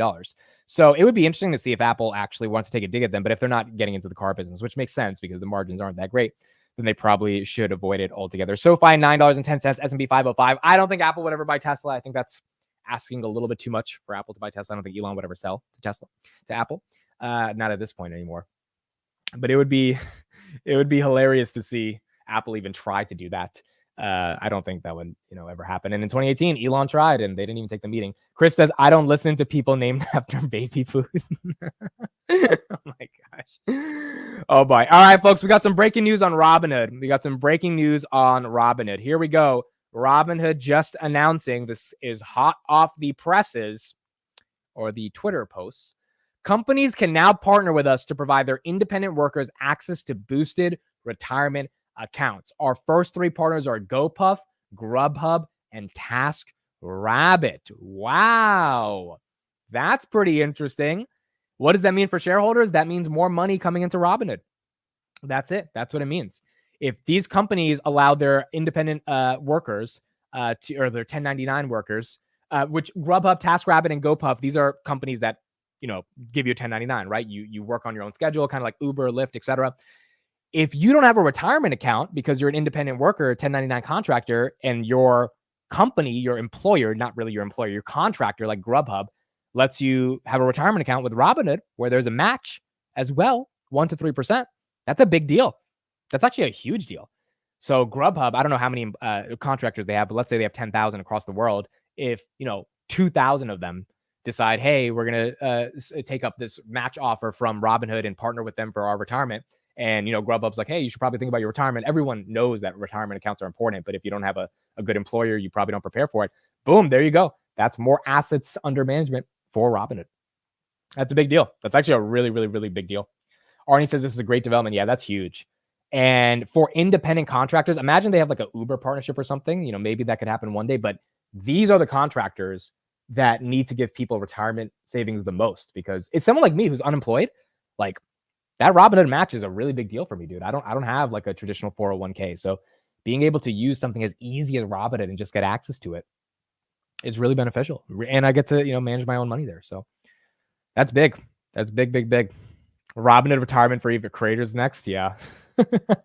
There's so many people around the world that can just use a simple, friendly app to plan for their retirement, have that money compound, and let that money just grow over like, I'm not looking at the money until I'm 60 years old, And so the fact that that money is just growing on that account, it's good. It's really, really good stuff for Robinhood. Robinhood right now is down a little bit in the pre-market. It's down 0.55%. It's at 1617. It fell to 1595. Again, I don't think Robinhood's down because it's being traditionally sold off. I think there's something going on, and that's why it's selling off today as Bitcoin hits 60,000 and we get this announcement.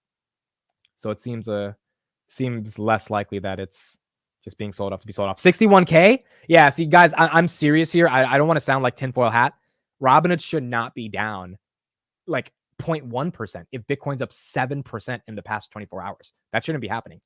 I think there's some dark pools going on. Some shit is going on behind the scenes, and people are trying to get the stock to be lower in terms of the market makers to get a better price because they know what the hell's happening. They've seen it break out. Also, the volume shelf resistance above 17 is anemic. It's non-existent for Robinhood. And I think the market makers know if this goes to 17, it's going to fly.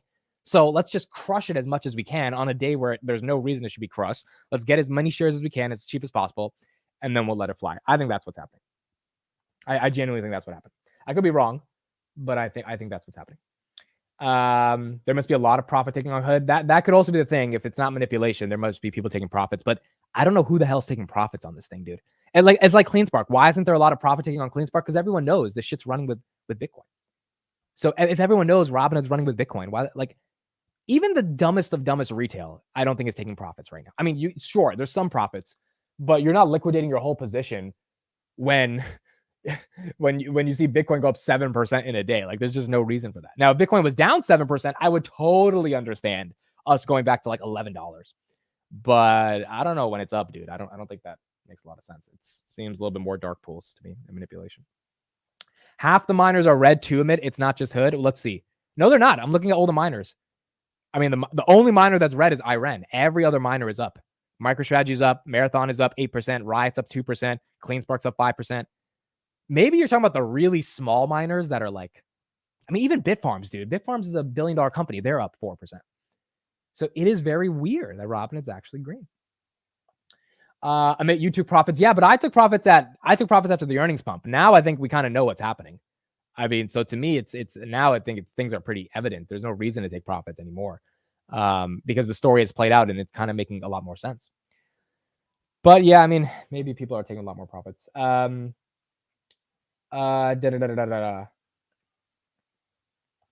Buffett says when people sell, you should buy. That is true. Now, you have to be contextual with that. That's not always the case, but yes, that is true as well. All right, so everything else is red. PayPal's red, OpenDoor's red, SoFi's red, S&P is red about 0.32%, Roku's down. Carvana's up. Okay, so Carvana is up. Google 137, that's down. Dogecoin, it was up 11% today. They're up another 3% today. So Dogecoin is up as well, which is big for Robinhood. Most people buy it on Robinhood. Bitfarms is up. SMCI down about 3.65%. Oh, Beyond. We didn't check Beyond. Beyond. Okay, so let's check Beyond. Here we go. Beyond Meat. That's up 48%. I would not chase that one. I would be very skeptical of chasing that one. Lunar is up 2%. So Lunar's up 2%. That was another stock that was going crazy. And then Lemonade is down 26%. Lemonade's down 26. Where's Palantir? Palantir is yo-yoing. Palantir is just chilling. Palantir, 24.52. And then Kava had good earnings yesterday. This is a restaurant. Let me know if you guys have ever eaten at Kava. Kava's at 50. Kava's down 2%. Kava's at 55. They expanded to like 72 restaurants. They did really good. Also, this company's on the watch list, guys. Coupang, a Korean company. They're up 3%. They have a price to sales of 1, and they did $6 billion in revenue, about $1 billion in profit. Market cap $31 billion. They're the Amazon of Korea. They're expanding to Japan and Taiwan. They're on my watch list. I'm looking at them more. Their earnings, we looked at them yesterday, was phenomenal. It was pretty good. Maybe one of those international plays that's maybe like a Mercado Libre type of company, but not in Latin America, more so in Korea. So we'll look at them. Also, First Solar. Yeah, First Solar killed it. Yesterday, I said First Solar makes microinverters. I was wrong. They do industrial solar. They don't make microinverters. But they're projecting growth of 40%. Enphase and SolarEdge are projecting no growth. So the fact that First Solar is saying, hey, we're going to go 40%, it means that their industrial solar business is actually way better than the commercial microinverter or the residential microinverter business. And their balance sheet is very healthy as well. Now, their CapEx is huge, which is why they don't have that much free cash flow, which is the bad thing about First Solar. But $16 billion company growing at 40%, that's another one to look at, I think, in the solar space if you don't want to look at Enphase or SolarEdge. Kava is great. Rather have versus Chipotle. Yeah. Also, Chipotle stock is up a lot, dude. So if we're looking for growth from a stock perspective, I don't think Chipotle is the one to kind of look at anymore. Robinhood 16.15, CleanSpark 21.32, Tesla 199 on the day. Derivamit, I have a call on Marathon and I'm scared to hold it overnight because they have earnings after close, but low-key, I think it's going to pump after earnings. Well, Joseph, that is not a unique question that Derivamit can answer. That is just a question. That is an age-old question in the era of derivatives, which is if you hold a derivative on a company during earnings, this is what I did with Robinhood, by the way. Either earnings pump and the option goes up or the derivative goes up, or earnings take a shit and, the derivative takes a shit. And this is what I did with Robinhood. I had 277 contracts for Robinhood. If I had just held all of those and not sold at the times I did, I would have tripled my money right now. And the Roth would have gone from 14,000 to 50,000. Right now, the Roth is from 14 to 18. All of those were in my Roth because I sold half of them before the earnings because I was afraid. And then I sold all of them a couple days after earnings. So, I mean, it's a tough thing to do. You got to really think, do you have conviction in Marathon? If I had even more conviction in Robinhood, I would have held those options or those derivatives. But I didn't, right? Because I was afraid about what fintech would happen. I was afraid about gap profitability. So it depends. Do you really think Marathon's going to do well? I have no idea. I really don't study Marathon, so I don't know. I held my CleanSpark derivatives before CleanSpark option before their earnings because I had a lot of faith in CleanSpark. I think I understand their business pretty well. So I don't know. It's really just how much you understand it. That's what lets you know. Hims is growing its Beyond Meat. This is also true. I actually sold my FSLR this morning. That's fair. I mean, it's up 8%. And if you don't think it has a moat in the solar space, then that's not the worst idea. Amid is draining his social battery on live. He doesn't need a job. Dude, this is a big thing. At a job, you have to sit at the water cooler and talk to employees. I'm talking to people all day. All day. If I'm not on live, I'm talking to other people. I'm messaging people. My mom's like, oh, you don't have any friends. You don't go out. I'm like, dude, maybe I don't have a lot of friends, but I'm talking all day to people. And I do think I have a lot of friends. They're just all virtual, right? People like Steve, I call him, right? I'm just talking to a lot of people every day. So I think I talk more than the average person who goes to a job and talks to their coworkers because of YouTube. So it's interesting. She was right on the no friends part. All right, Bay Ray. That's kind of mean because I thought you were my friend, Bay Ray. But it is what it is. It is what it is. Michael Wilder says, LOL, we're friends. That's true. You're my friend, Michael. What does Amit do to recharge and relax? You know what I do to recharge and relax? I stare at Liz Young talking about why she's not that much bearish anymore. Here we go, folks. Tape why some say this record rally isn't only justified, it has a lot more room to run. Barclays today raising its year-end target for the S&P to 5,300. Let's find out what Liz Young thinks. She's SoFi's head of investment strategy. Back with us at Post 9. It's good to see you. You too. All right, so they go to 53, and dare I say, you become much more of a believer in this rally as time has gone on. Is that fair to say? Guilty as charged, I suppose. But here's the thing. I actually tweeted this last week. If you looked at the year-end price targets that were out there already for 2024, many of them had already been blown out. So I think we should expect the targets to move up incrementally. Shouldn't be a huge surprise that we're going to start to see that. There's been a chase. Right. So are they going to be accurate? I mean, I've never been a huge believer in year-end price targets, especially in February. They're just shy of 5,100 now. Right. Can't possibly know what's going to happen by the end of this year. So in this moment right now, and here's the thing, I'll say guilty as charged because it's tough to argue, number one, that earnings haven't been stronger than most expected, or at least have come in and said, everything is still okay, we're able to maintain margins. There are, of course, some concerning ways that I think companies have been maintaining their margins because revenue hasn't necessarily picked up the slack, so they have cut labor. This is actually only the second year since 2009 with the highest amount of cuts in January. Last year was the largest since 2009. Okay. So that's not a great sign.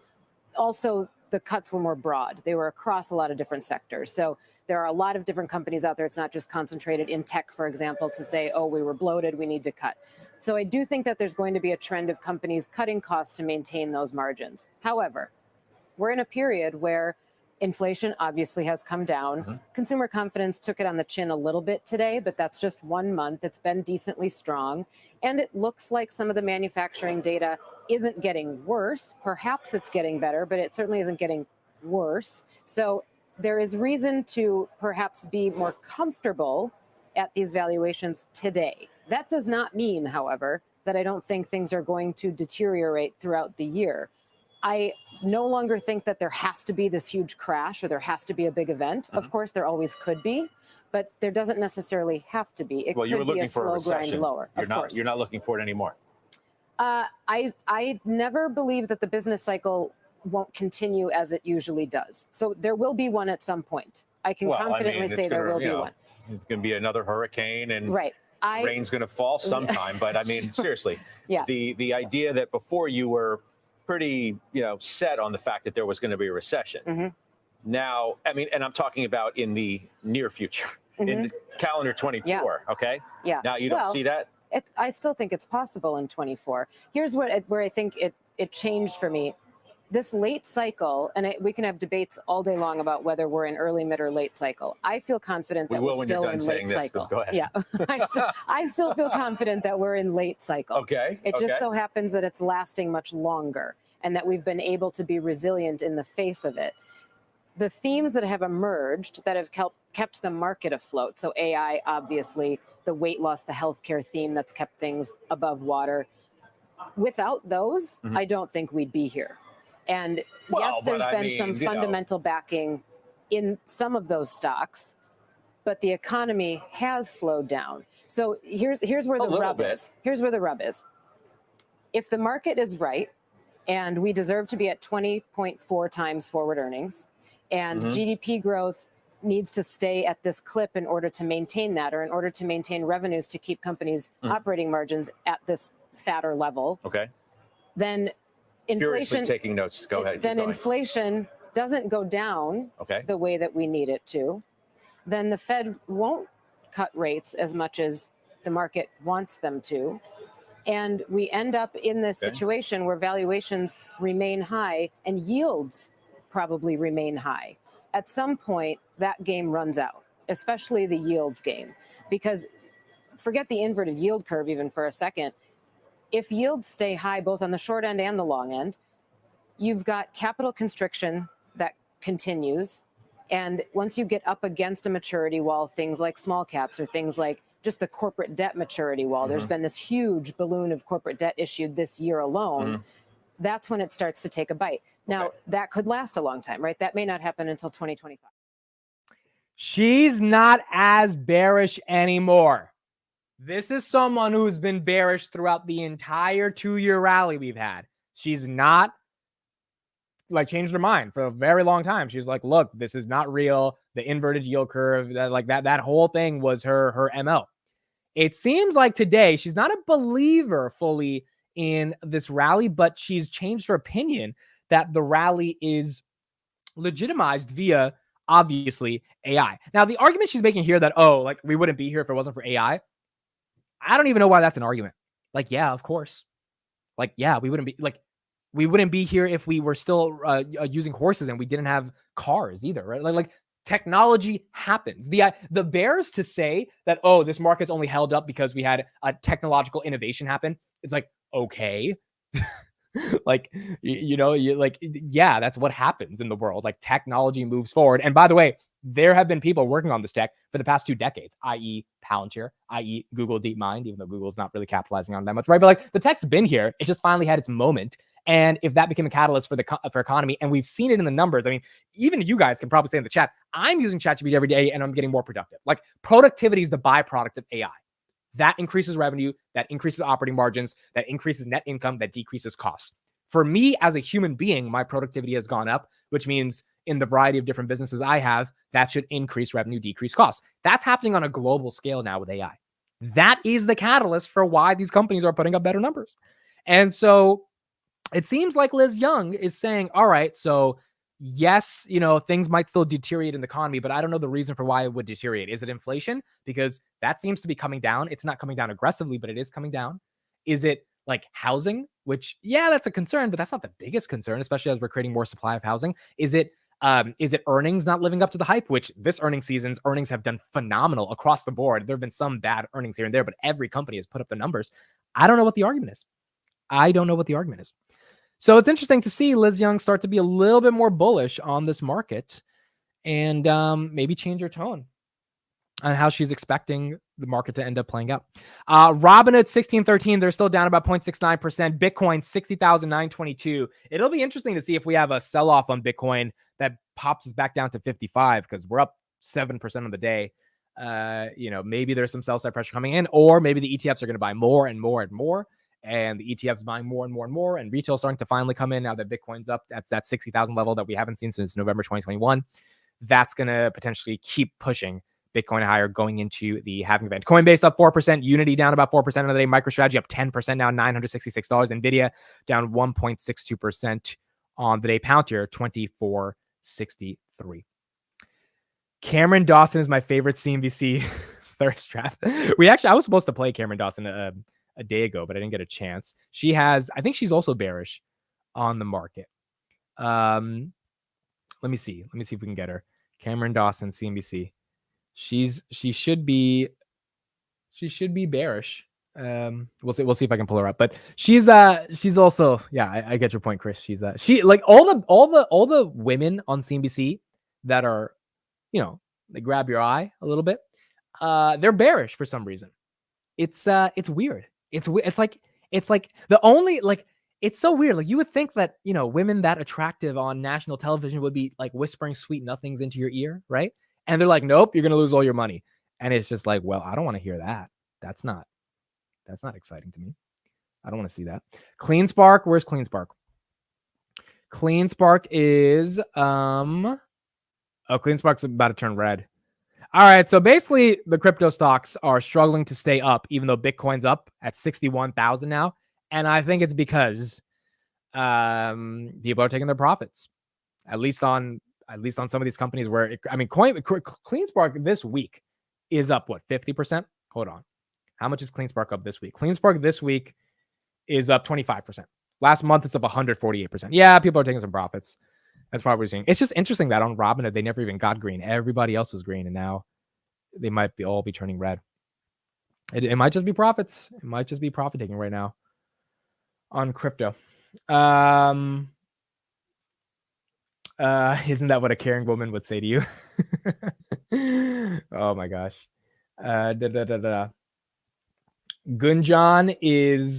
Gunjan all the way. Gunjan wanted to talk to me. She's doing some piece in the Wall Street Journal about Palantir. So I might actually might be talking to her soon about Palantir. Wall Street Journal might be coming out with something on them. So we'll see. Women are always afraid of something. That's good though, right? They should be a little bit more conservative. Look at Bitcoin, 61,200, dude. Bitcoin's just inching higher. It's just going, dude. It's fascinating to see some of these crypto stocks down. MicroStrategy obviously up 12%. They deserve it. I mean, dude, if you have MicroStrategy options, holy crap. If you have MicroStrategy options right now, MicroStrategy in the past month is up. How much are these guys up? In the past month, they're up 95%. I mean, year to date, they're up 41%. Over the past 1 year, they're up 278%. The options must be up almost 500-600%. That was a company we should have bought some fucking spreads on, dude. MicroStrategy. Like, that was, I mean, Robinhood was a good choice as well, but MicroStrategy was, I mean, if Bitcoin was going to run, MicroStrategy was probably going to run. That's true. Google hit with a $2.3 billion lawsuit. What? Google $2.3 billion? Yeah, look at this by Axel Springer. Wow. Uh-oh, more news for Google. There you go. Reuters reporting 32 media groups are suing Google, alleging that they had suffered losses due to the company's practices in digital advertising. Wow. So more bad news continuing to happen for Google. 2.3 billion is not crazy, right? For Google. I mean, they could probably pay that, but no company wants to pay $2 billion off this. Also, what's the basis for this lawsuit? That's interesting. I want to know what the basis is for this lawsuit. The media companies involved have incurred losses due to a less competitive market, which is a direct result of Google's misconduct. Without Google's abuse of its dominant position, the media companies would have received significantly higher revenues from advertising and paid lower fees for ad tech services. Crucially, these funds could have been reinvested into strengthening European media's landscape. Okay, I don't know how strong of a story this is. I don't know how strong of a lawsuit this is, especially when you're going up against Google's lawyers. But they're basically saying, hey, Google, you robbed us of some ad money, which they probably did, quite frankly. But is the Google down on this? So let's look at Google. Google is wow, Google's down. Holy crap, 136. This is the 2024 low, guys. 2024 on Google low is 136.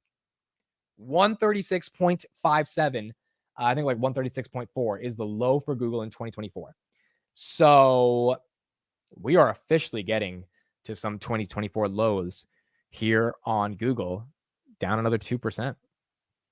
I see Google getting beat up as a buy app, especially if the stock gets down below 130. Okay, if the stock gets below 130, I think it's an obvious buy, in my opinion, quite frankly, because they have too much cash to not let this drown out. I don't know if the cultural issues are going to be that intense for them to not be able to figure things out. I mean, they're bad. I just don't know if they're that bad. Sundar had a quote yesterday. He was talking to a journalist. He said the responses from Gemini are absolutely unacceptable. So Sundar Pichai obviously feeling confident that like they'll figure it out.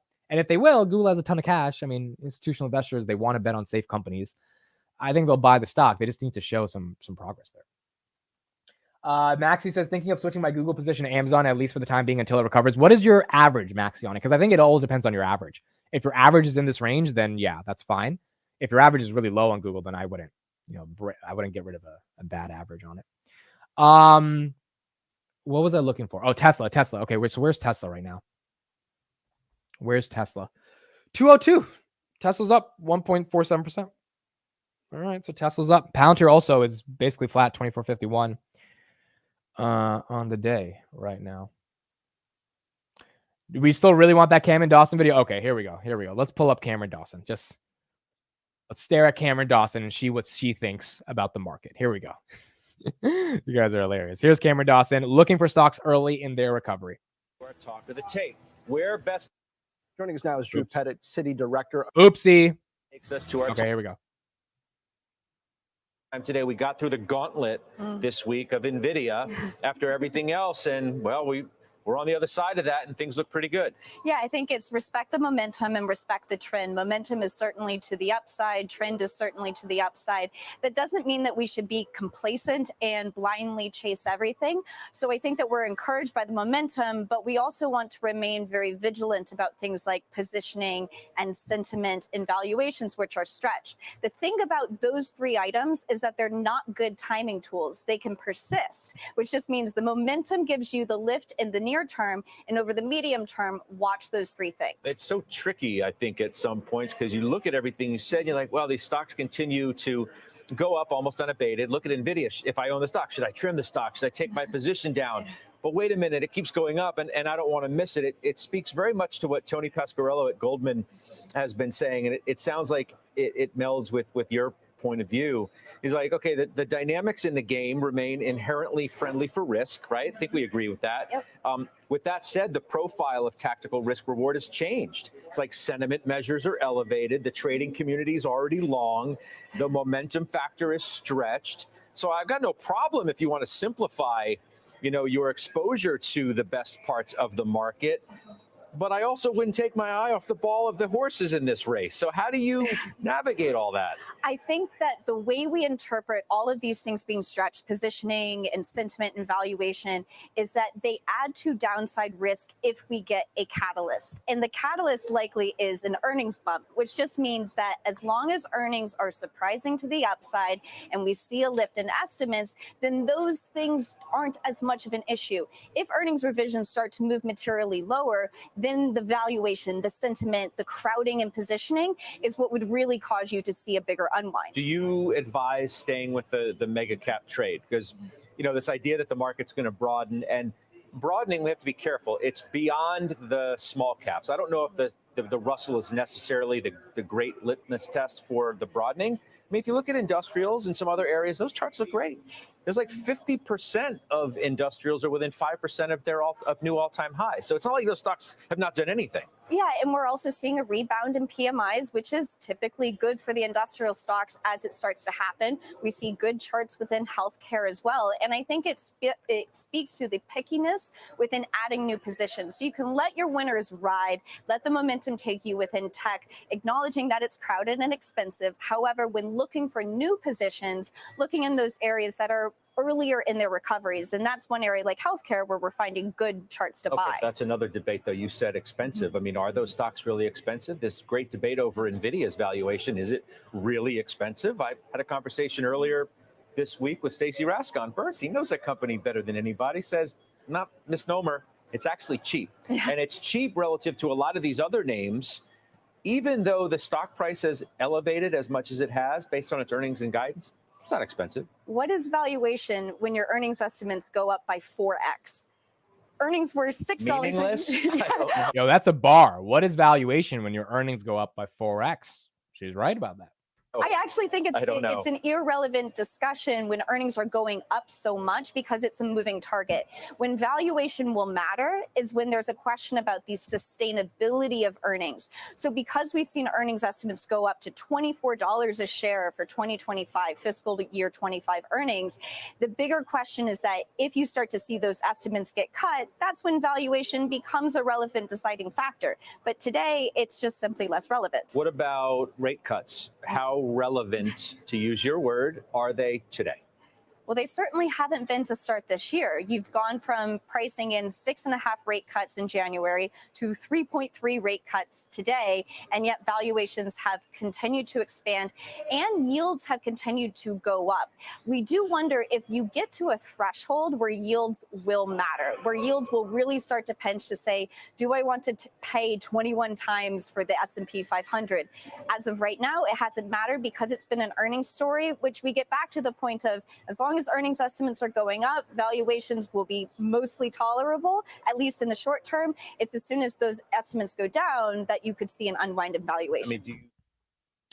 I think she's kind of right there. Her argument there is that the broader market, if earnings estimates are going up at $25 forward earnings per share, then you kind of can't complain about valuations because valuations don't matter if the estimates are being met by these companies. I mean, that is a point, right? It's a good point. The question is now, does that end up happening? And so far this earnings season, dude, May earnings season is going to be interesting because February earnings season pretty much has gone well, right? Max 7 killed it. Everybody, the only, Tesla was the one that probably did the worst out of Max 7, but outside of that, it's been really good. And so let's see in the next 3-4 months how it goes. But if they keep beating these numbers, they're going to do good. And the market's going to have to reward them at some point if these numbers go up. You guys are having a fun conversation with Christopher Patel in the chat about his political aspirations one day. So this is why we have the best chat on YouTube, dude. This is why we have the best chat. This is why. Palantir 24.43, Beyond Meat $10.82, Google 136.39. Just got that lawsuit. They're down about 1.79%. Verizon, Chris said in the chat, Verizon is introducing some streaming service thing with freaking with Netflix and AMC or something for $25. So there's a new streaming thing for Verizon that's out today, which I guess will be interesting for people to look at, or at least something new that Verizon is, I guess, offering. So that's what we got on Verizon, and then yeah, that's That's some of the main stuff we have right now. Nothing else that's too crazy going on in the market. Lunar's up a little bit. Beyond Meat's up 43%. That's okay. Celsius is up a little bit, or Celsius down a little bit. S&P is down a little bit, and Bitcoin still 61,230. Bitcoin's not stopping, dude. Bitcoin is just not stopping at all. How is CleanSpark red when Bitcoin is ripping? It's so weird. I think that honestly, some of the stuff I think is manipulation, but I also think people are probably just taking profits, and it is what it is. But you got companies like MicroStrategy that are up 11%, and then CleanSpark's down 2%. Now, granted, CleanSpark's up from $16 last week, so CleanSpark is up a lot. It's hard to say that it's down, but on a day where Bitcoin goes up 7%, you would imagine some of these crypto proxies go up even more, and they're either flat or red, and some of them are up. So I would imagine there's some more profits here. Oh my gosh, that's hilarious. Carl says it's hard to type while driving a semi truck. Carl, you should not be typing when you're driving a semi truck right now, dude. I hope you're yeah, don't type when you're driving. SoFi's at 913. But yes, we need to make sure the semi truck does not. This is why we need the Tesla Semi. So Carl can just watch the stream without having to worry about driving the damn thing. This is why the Tesla Semi is needed. We need that thing, dude. We need FSD. We need it one day. CleanSpark, $4 billion market cap at $10 billion. It's a $45 stock. Yeah. And look at Bitcoin, dude. You know how crazy it was people saying Bitcoin gets to 6 figures? I mean, it's just supply and demand at this point. There is less supply. There is more demand. And if there is more demand, less supply, then boom, you're going to have some momentum on Bitcoin. And that thing could just keep going. Okay. We have another woman on CNBC. We haven't heard from her before. Her name is Lizzie Evans. Oh, you guys say semi, not semi. Dude, it's definitely semi. It's not semi. It's definitely semi. I've said semi for a very long time. Semi. What the heck is semi, dude? It's a semi. It's not semi. All right, here's Lizzie Evans. Again, these beautiful women continue to remain bearish on the market. Let's see what she's got to say. Futures right now. Give us a sense. What's your WEX word of the day? How do you see this day shaping up? My WEX word of the day is euphoria, which is defined as a feeling or state of intense excitement and happiness. And Frank, I can't think of a better way to describe the market, particularly after last week's knockout earnings report by NVIDIA.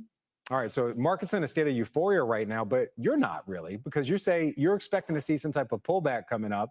I know your clients are mostly high net worth individuals. So right now with the market trading very close to all-time highs, how are you having them prepare for this possible pullback? We do think that we will see a short-term pullback. We think the setup over the medium to long term still remains very positive, but by a lot of indications, the market is overbought. So if you look at hedge fund leverage ratios are in the 99th percentile. They're higher than they've been in recent years. You look at cash positions in mutual funds. Today, cash represents 1.7% of total positions. That has been slashed. That's the lowest levels we've seen since December of 2021. You've got the VIX indicating complacency in the market. The S&P, whether you're looking at market cap or equal weight. Okay, none of these bearish arguments are that interesting. Let's get someone from Bank of America who tells us why the market being too expensive is actually not the case. Let's hear from her. Retail. Yep. Travel.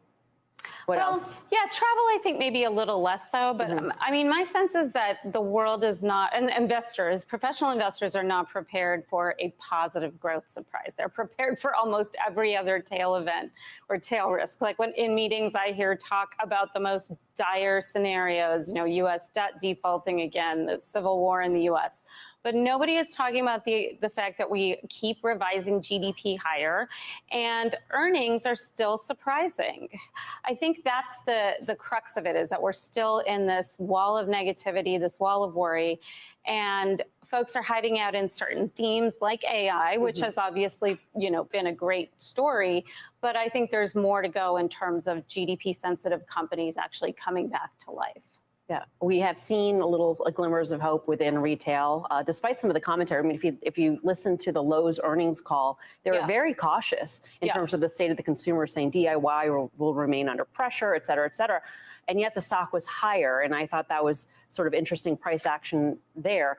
And we're also seeing sort of signs of life in biotech recently. Where's the money coming? Is the money coming out of Mag 7? Are we finally willing to say, you know what, we're going to look for quote unquote value pockets in the market? Yeah, I think it's coming out of tech. It's coming out of TMT in general, but I think it's also coming out of more defensive areas of the market. I mean, what's interesting is if you look at the average portfolio manager or the average mutual fund, their beta relative to the market is the lowest we've seen since 2008.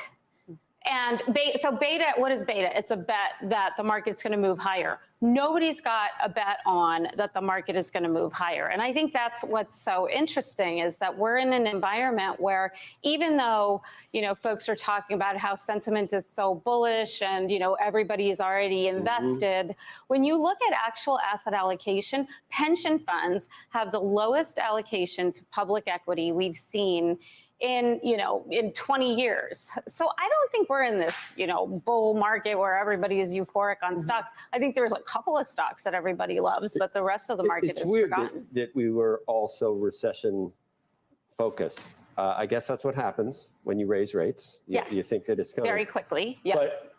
And now we're surprised that the United States is such a great economy. We should always have the best economy. We should. We should.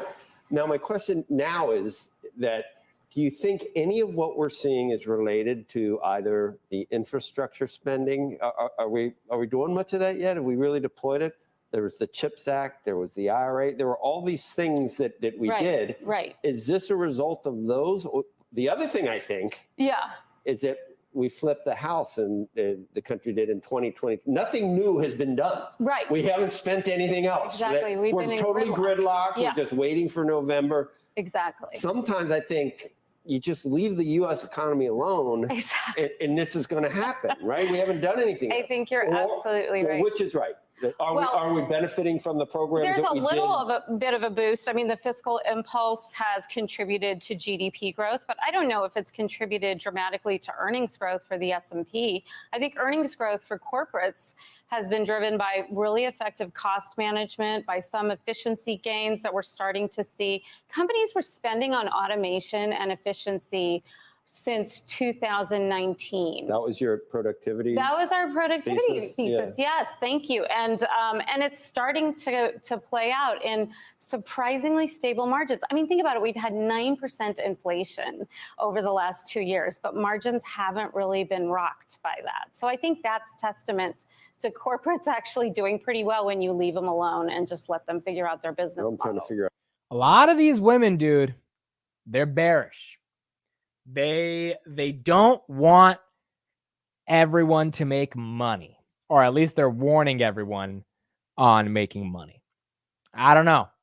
It's now granted this is stupid because there's plenty of guys that are bearish on CNBC, but still, you get my point. They're more cautious. I think they're more risk averse, a lot of these women, so they're trying to help you save your money, whereas us wild men, we're just like, no.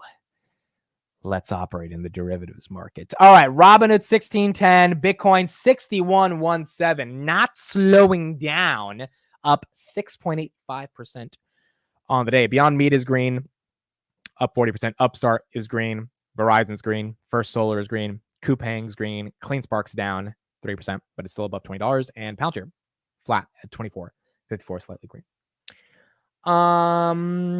Chris says it's okay, admit I don't listen to women anyway. The bull market goes on.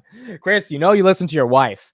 Don't act like you don't listen to your wife. I've been on the phone with you at the same time where your wife's, schooling you on some stuff. So we know that you listen. You love your wife. You listen to her. You don't listen to anybody else, but you listen to that woman. So us men and our derivatives. Not Kathy. Oh, that's true, dude. Kathy's the only woman who will sell you on some stupid fucking video conferencing app going to $1,500. She's the one woman that will never be bearish. She won't be bearish. She just won't be bearish. I don't invest in ARK because I'm sexist. Dude, that's hilarious. Chris says I'm forced to listen to her. She's got an in the money call option on half my... Yo, that's true. Wives have an in-the-money call option on half your shit if you're the husband. That is so true. You have to listen to them at that point. You have to. You know, Chris's wife bought Ethereum. She like a month ago or something. She was like, I want some Ethereum. And Chris is like, why are you buying this useless shit? And she was like, no, I'm buying it. And now she's up. She's up. She bought some Ethereum at good old 2,200 or 23 or whatever. So there we go. There we go. Let's do the word of the day. Let's see what word of the day we have today. And then again, Farzad will be on the channel at 1 p.m., guys. And before we end up the show as well, let me know in the chat. Give me some questions right now because I haven't made up my questions yet. What questions should I ask Farzad about Tesla? What would you guys be curious to hear from an Uber Tesla bull about what's going on with Tesla? Okay, word of the day. Adumbrate. Adumbrate or adumbrate. Why are their voices so different on certain words, dude? Like this guy's voice is like so different here. Adumbrate or adumbrate. To foreshadow, to prefigure. It's kind of like predicting. The subtle hints in her letter adumbrated her true intentions. The cryptic message seemed to adumbrate a dark future for the kingdom. This Bitcoin price is adumbrating us getting rich. That's what that's what Bitcoin's doing right now. Adumbrate. Interesting. I love Adumbrate. Bayray says, ask him why you can't get laid. You know, some people are just bullies. I think some people are legitimately like they don't have friends, and so they bully people on the internet to try to make up for their lack of friends. And it's just, some people are just bullies. That's all they are. They're just bullies. I adumbrate my wife will ask me to sleep on the couch tonight. Yo, these words are legit, dude. Now, granted, I don't remember every word from the word of the day. Like if you asked me to name the last 5 words, I couldn't do it. But I remember some of the ones, like denouement from yesterday. That one means the end, something before the end, or like the final plot of a narrative. Gully washer, I remember that one. Gully washer is a short but heavy rainfall that lasts for a small amount of time. And then I can't think of any other word of the day, dude. It's like the word of the day, I read them and then they kind of just leave my head. I need to make a list of the word of the day because I genuinely, like, maybe my memory is getting bad. I cannot think of like other words of the days we've had, even though I know we've had some good ones. Oh, perambulator. Yes, I forgot what that means, but that's a good one. But like, I don't remember the other ones. Gully washer, for some reason, I always remember. I don't know why gully washer. But never heard him say anything negative. So ask him what is negative for him. Farzad believes Tesla will sell 20 million cars in 2030. So he's very bullish, dude. He's very bullish. So I'll ask him. Yeah, I'll ask him what he thinks he's bearish about. You got to ask him about the Roadster. Yeah, I'll ask him about that tonight as well. What else? Elon said 0 to 60 in less than 1 second. Ask him what is his bear case for the Roadster event. Okay, I'll ask him that. I also want to ask him about the bot because we saw Figure AI, that company, that startup, raise 700 million or 645 million or whatever by Bezos and Nvidia and all that stuff. I want to ask him about Elon being political and what he thinks about Elon basically not caring anymore about, like anything and just tweeting whatever he wants and just doing what he wants to do. So I want to ask him that question. Soy Descent. I forgot that one. Soy Descent. That was a good one. Lusty Picker said, Amit, tell him when's the last time you got laid and put the question to rest. Oh, you guys are funny. You're good. Ask him if he's foreseeing Apple buying Tesla. Yeah, I think that's just a dumb question because I that's never happening, at least to me. So I don't think that's gonna happen. I do want to ask him about Rivian though. Let's see what's going on with Rivian. So we'll see that. You're gonna leave the interview a permabull. I'm already a permabull on Tesla, dude. I'm already. In fact, we're gonna buy $10,000 of Tesla right now. I'm just kidding. If I was rich, I'd do it. I'd be like, yeah, guys, like, why not? Let's just buy some fucking Tesla. No, dude, I'm a permabull in the bots. And look, when I saw that Elon tweet last night about the Roadster that can go 0 to 60 in less than a second and can fly, I mean, it just makes you remember that this is one of the most interesting and exciting companies in the world. Regardless of what Elon's tweeting, it doesn't matter because that company they're going to perform long term. They will. Ask him what other stock than Tesla would he really be into. You know, I think I've asked him this before, and he says like 0. Like he's all in on Tesla completely. So it'll be interesting to see. He interviewed me about Palantir a couple months ago, and he better understands Palantir, but I don't think he would ever invest seriously in Palantir. Bayray says, ask him if he can set you up on a date with the Tesla bot.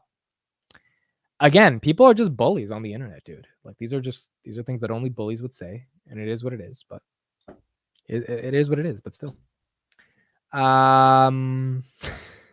You are rich in leather jackets and rainbows. Oh my gosh. Ask him the future in S and X. Okay, I'll ask that.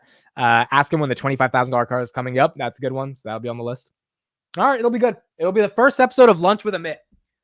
First episode of Lunch with a Mitt. You know, this wasn't even going to be Lunch with a Mitt. This was just going to be a regular live stream we were supposed to do last week, but we got rescheduled. But now I'm thinking like if we could do Lunch with a Mitt every day, 1 to 2, it's like 2 hours before the market closed, 2 hours after the market open, and we have a guest every day that's like unique and they can talk for a good 45 minutes about something. That would be fun. That would be pretty cool. So leather jacket lunch hour, LFG. Yep. That's pretty much what it is. That's what it is. Yo, I was pretty close. I said you were going to interview Elon. So, by the way, guys, so that DM, I told the market closed this yesterday, but that DM I got, the DM where I was stuttering the other day on Friday, because I got a DM by some institution that wants me to do some stuff with them. It's become official. So we went back and forth on email the last couple days, and that's happening. So end of March, there's going to be a video that comes out on the channel. And in that video, I will be speaking to someone who is a highly influential individual, in my opinion. And that individual will be giving me their time, inviting me to their offices to speak to them. And we're going to ask them some questions about what's going on with their company. So it's going to be fun, dude. It's going to be really, really fun. It's going to be cool. I think you guys will enjoy it. It'll be fun. Chris says, ask him where Kate Middleton is. Dude. Is Farhad the special guest you were alluding to? No, not Farzad. I love Farzad, but he's not the special guest. Lunch is a Mitt. When is this? 1 p.m. Today it will be 1 p.m. We'll make it a day. We'll try to make it a daily thing every day, 1 p.m. I'll get Chris on these things. If Chris can not sleep during the day, I'll get him on Lunch with a Mitt. We'll talk about stuff. Don't trust the media. It's not the media. It's a CEO. I'll say that. It's a CEO. It's a CEO of a company. And so I'm the media in this case. I'm the guy making the media for them. So it's less of me being interviewed by the media, more so me being the media for this person. Can we decide what you have for lunch? Yes, you can do that as well. You can do that. I usually don't eat lunch every day, though, to be honest. I can't say who it is. However, it's a really cool interview, and it'll be fun. It'll be in person. I asked if we could do it in person. They said yes. And it'll be in New York. I thought I'd have to fly to California, but instead we're doing it in New York. And it'll be fun. And it's not Carp. It's not us Carp. It's not the Figure CEO either. It's not the Figure CEO, and it's not Carp. But it will be cool. I don't want to say the name yet because I want it to like be a surprise, but it'll be cool. It is Sundar Pichai. Chris got it. It's Sundar. I'm gonna ask him, hey dude, you're giving the Browns a pretty bad reputation. Your other Brown buddy, Satya, got the stock up 50%. What you doing here, buddy? What you doing? No, it's not Sundar. It'll be fun if it was Sundar, though. Yo, Sundar is loved in India, dude. Sundar, I've seen him give like a TED Talk in India or do some interviews.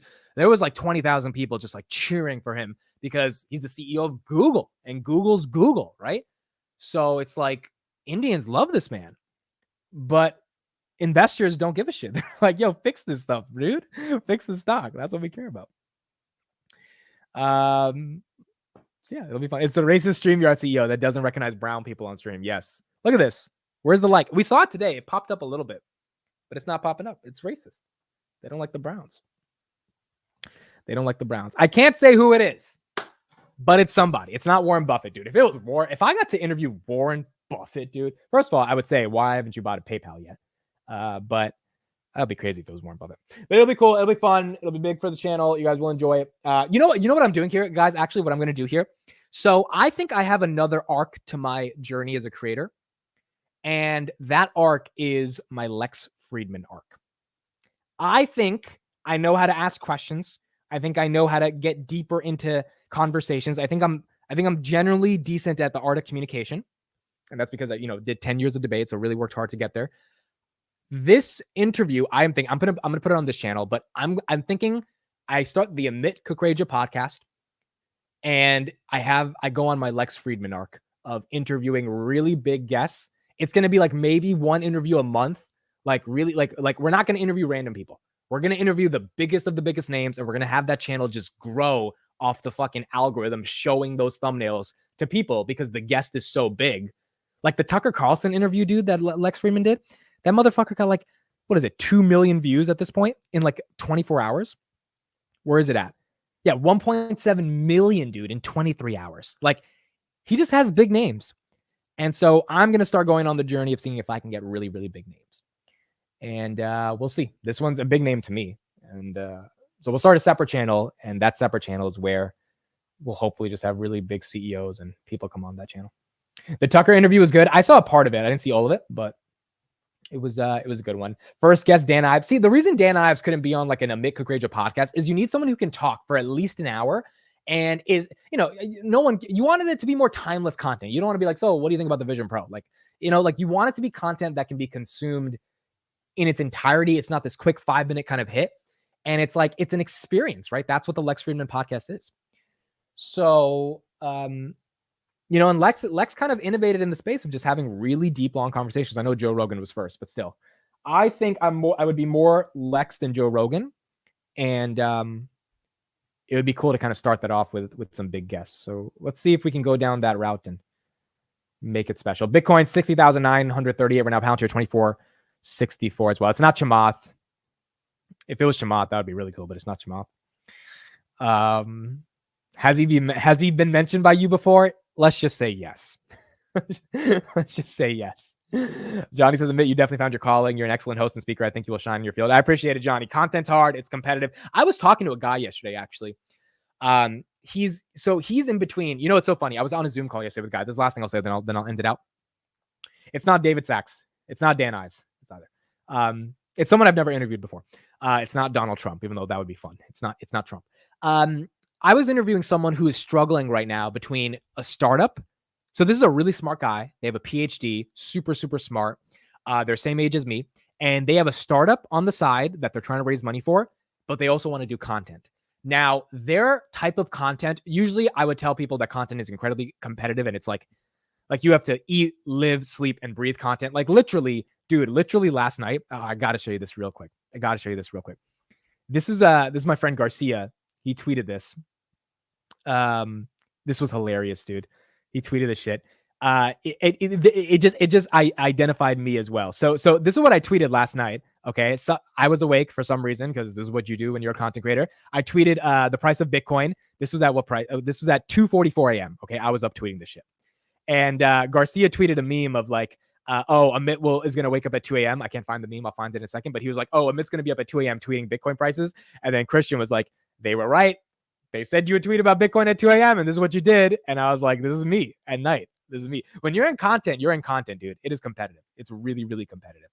So not to mention Strongman Personal Finance. Shout out to him. He made a video about me yesterday because I took my mom's 5,000 and I doubled it in Robinhood options. And he made this huge video about Amit's a gambler, blah, blah, blah, blah, blah. It was actually, I didn't get to watch the video. I saw the first 30 seconds, but it was really funny. Strongman, people don't know, is one of the funniest guys ever. And he's a nice guy. Like me and him have talked personally about his kids and all this stuff. He's just itching for content. He's just searching for content, right? So if he sees this guy on Twitter, dump 5,000 of his mom's money into options, he's immediately like, oh, that's a thumbnail. That's a title. I can call this guy a clown, yada, yada, yada. And then he goes down that route, right? And he makes that video. This is the meme that Garcia posted right here. This is the meme. Amit getting ready to post a Bitcoin update at 2 a.m. So why am I saying all of this? You have to not only create a lot of content all day if you're going to do content creation. That's why I was up at 2 a.m. You not only have to deal with random people that don't wear their shirts in their videos, like Strongman Personal Finance, just say funny stuff about you and, do what he does. You have to deal with all that. On top of that, you have to be willing to put in a lot of time and effort for this. I'm saying all of this to say I was Zooming with someone last night who is in the midst of either going all in on content and building a brand off of that or doing their startup. And their startups in the healthcare space, their content is more in the financial space. And the reason I think they have a chance to succeed in content is because they're actually producing very high level kind of statistical, mathematical content in finance. It's very different from just like, oh, Bitcoin's up. It's like really analyzing like the historical derivatives of Bitcoin price action. And so I said, hey, if you actually go all in on content, I think your content is so different than other people, you might have a chance to really succeed. Because again, content, the chance of succeeding is very low, dude. It's like startups. Startups also, chance of succeeding is low. So I was talking to him about what should he do, right? What should he do? Should he go down the route of doing the startup where you have to raise money and then, you try to win, or you go down the route of making content? And it was so interesting because I was basically struggling with the same thing 3 months ago, right? When I had to shut down my startup. It's like, what do I do? Do I go down a path of a startup that's like super cool, but like, the odds of success are very low because it's a startup? Or do you go down the route of content where the odds are still super low, probably a little higher than startup. Startups just, I think, a little bit harder than like building a brand, but still the ability to actually maintain that brand and make it consistent and grow is also really fucking hard. And so the reason I'm saying this is because, Johnny, that question that you had right here, or that statement that you had, that Amit, I think the Lex Fridman thing can do because you found your calling and you can shine in your field. I agree. I think my Lex Fridman arc can succeed. The problem is it's still so fucking hard, dude. Like trying to build like a Lex Fridman type of podcast. It's so many people I've seen try to do it, dude. It's so hard to do. It is not easy. I mean, even Lex Fridman, he doesn't post a podcast for a month. His views go down the drain, right? Like these algorithms are unforgiving. If you're not there, you're done. Oh, by the way, the day I have to do the interview with the person on March, I can't do the market open. So I'm letting you guys know right now. So end of March, there will be a day that I miss the market open because I got to get to New York a little bit earlier. But that's the point. So I'm excited to go down the Lex Fridman arc, but it's one of those things that it's not guaranteed to succeed no matter how good I think I might be as a communicator or as a speaker, because content's fucking like you got to really work to win in content. So we'll see what happens, but it'll be fun if we can at least go down that route. Amit, is there any time or day that you just don't feel like doing content anymore? I'm so happy you asked this question, Seppi. Yes. Okay. By 6 p.m., I don't want to look at a single chart about stocks. Like yesterday night, legitimately, I was disgusted by Webull was on my screen, and I walked into my room because I went downstairs and it was 6 p.m. I was done after a tiring day. We just listened to the Rocket Labs call. I saw that Webull chart and I almost wanted to throw up. I was just like, I don't want to think about the market right now. I don't want to think about it. Like, I really don't. The problem is I have this fucking Finance Junkies podcast at 9 p.m. every day that I have to do. So I get to like turn off the switch for a couple hours and then boom, I got to turn it back on at 9 p.m. to do Finance Junkies, which is getting like 650 people every night now. So we got to keep doing that. But 1000%, dude, by 6 p.m., I am done, dude. I do not feel like thinking about the markets. Like I legit, like there was a good CNBC video that popped up yesterday, like something that I would really click on and want to watch. And it was 6 p.m. And I was like, I can't click on this, dude. I like mentally, I cannot hear some analysts tell me about the rotation from large caps to small caps. I am done. I am exhausted at this point.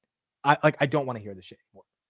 So I'm getting to the point that I am so entrenched in this fucking market that by the end of the day, I just don't want to think about it, dude. I'll think about anything. I'll watch anything. I'll go like downstairs. I'll talk to my mom. Even my mom's been saying this, dude. Every time I talk to my mom, I come downstairs, I'm talking to her. She's like, why do you always talk about the markets? And she's honestly right, dude. Like when I talk to my mom, I'll bring up something about interest rates or something. And she's legitimately like, can you just talk to me like about like life? And I'm like, okay, let's talk about life. And like, it's just the markets now. So I'm trying to get out of it by the end of the day. Chris says, shut up, bro. You know, you love Finance Junkies. No, I love the show. It's not that I don't love the show. It's just there is a thing called work-life balance. Now, granted, there is no work-life balance in content, and I'm still tweeting at 6 p.m. all about the market anyway. But I would say the hours I don't tweet the most are after 6 p.m. I think I take a couple hours off. The rest of the day I'm tweeting, and then the hours I don't think about the market the most are after 6 p.m. But then Finance Junkies at 9 p.m. I get excited to do the podcast. I love podcasts. I'm just like, dude, I just don't want to think about the market anymore. I really don't. He's been talking for the last 2 hours. Yeah. See, this is the other thing. When you do 3 streams a day, which is with the lunch stream, it's going to be 3 streams a day, and it's earnings season, you're basically talking for, call it 5.5 hours consistently. I mean, like there's some breaks here and there where you're playing a little video or something, but I'm on. Like the switch is on.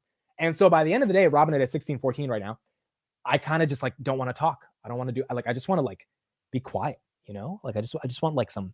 And you know, me, Kevin used to talk about this as well. He used alcohol to deal with this. I remember in an interview, he said by the end of the day, so for him it would be like 4 or 5 p.m. Pacific Standard Time. He would drink a couple beers, and it kind of got to the point where he was drinking like hard liquor after the market open or the market closes, and he was just totally. This was like in 2021 when he was like really in it, and he had to really check himself because he thought he was low key becoming a little bit of an alcoholic. right? So I don't use alcohol. I don't use marijuana. I don't use any of that as my vice. I don't have a vice, quite frankly. When the day is done, it's just like, all right, the day's done. That's it. And so I don't talk. This is called burnout. No, I don't think it's burnout. Okay, so my thoughts philosophically about burnout. I think burnout is I think people that say they're burnt out, they are not allowed to say they have large ambitions. That's the thing to me. Like, if you have large ambitions, like, oh, I want to be a YouTuber that that has 1 million subscribers, or yada yada yada. I want to blah blah blah blah. Whatever the ambitions are. My ambitions are pretty large, right? Over the course of the stuff that I want to do. You can't say you're burnt out, because that's like saying Kobe Bryant is burnt out from playing 82 basketball games. It's like, no, dude, that's that. And then you have a postseason, then you have you have to be in this world if you're going to be elite at anything. So to me, I don't think I'm getting burnt out by any sense. I love what I'm doing every day. I think there are certain moments at the end of the day where I just don't want to think about the market, which isn't really burnout to me. It's more so just like, you got to get your mind off of it a little bit because you're so obsessed with it throughout the entire day. Like, it literally hurts to think about the market at 6 p.m. to 7 p.m. Like, I'm just like, all right, I'm done. Like, my brain is hurting right now. But by the time I wake up, dude, I'm like, I think I'm the most excited person on planet Earth when I wake up, because doing this thing and analyzing the markets, I mean, dude, it's like, it's what I want to do. It's like, there's nothing more you can say. It's like, it's living the dream. It's what I want to do. And I love this shit so much. And I love analyzing. I love performing. I love entertaining. I love breaking stuff down. I love being made fun of by the chat because you guys don't understand the difference between options and derivatives. I love this shit. But it definitely is, by the end of the day, just like tiring. So I don't think it's burnout. I think it's just tired. I think it's just tired sometimes to think about the markets by the end of the day. Chris says, you're burnt out when you start seeing ticker symbols in your dreams. And I've had those dreams, dude. I've had Alex Karp come to my fucking dream. Like, it's like, it gets pretty obsessive, but I think you need that obsession to some extent to be able to grow. That time to decompress is critical. I agree. Decompression is very important.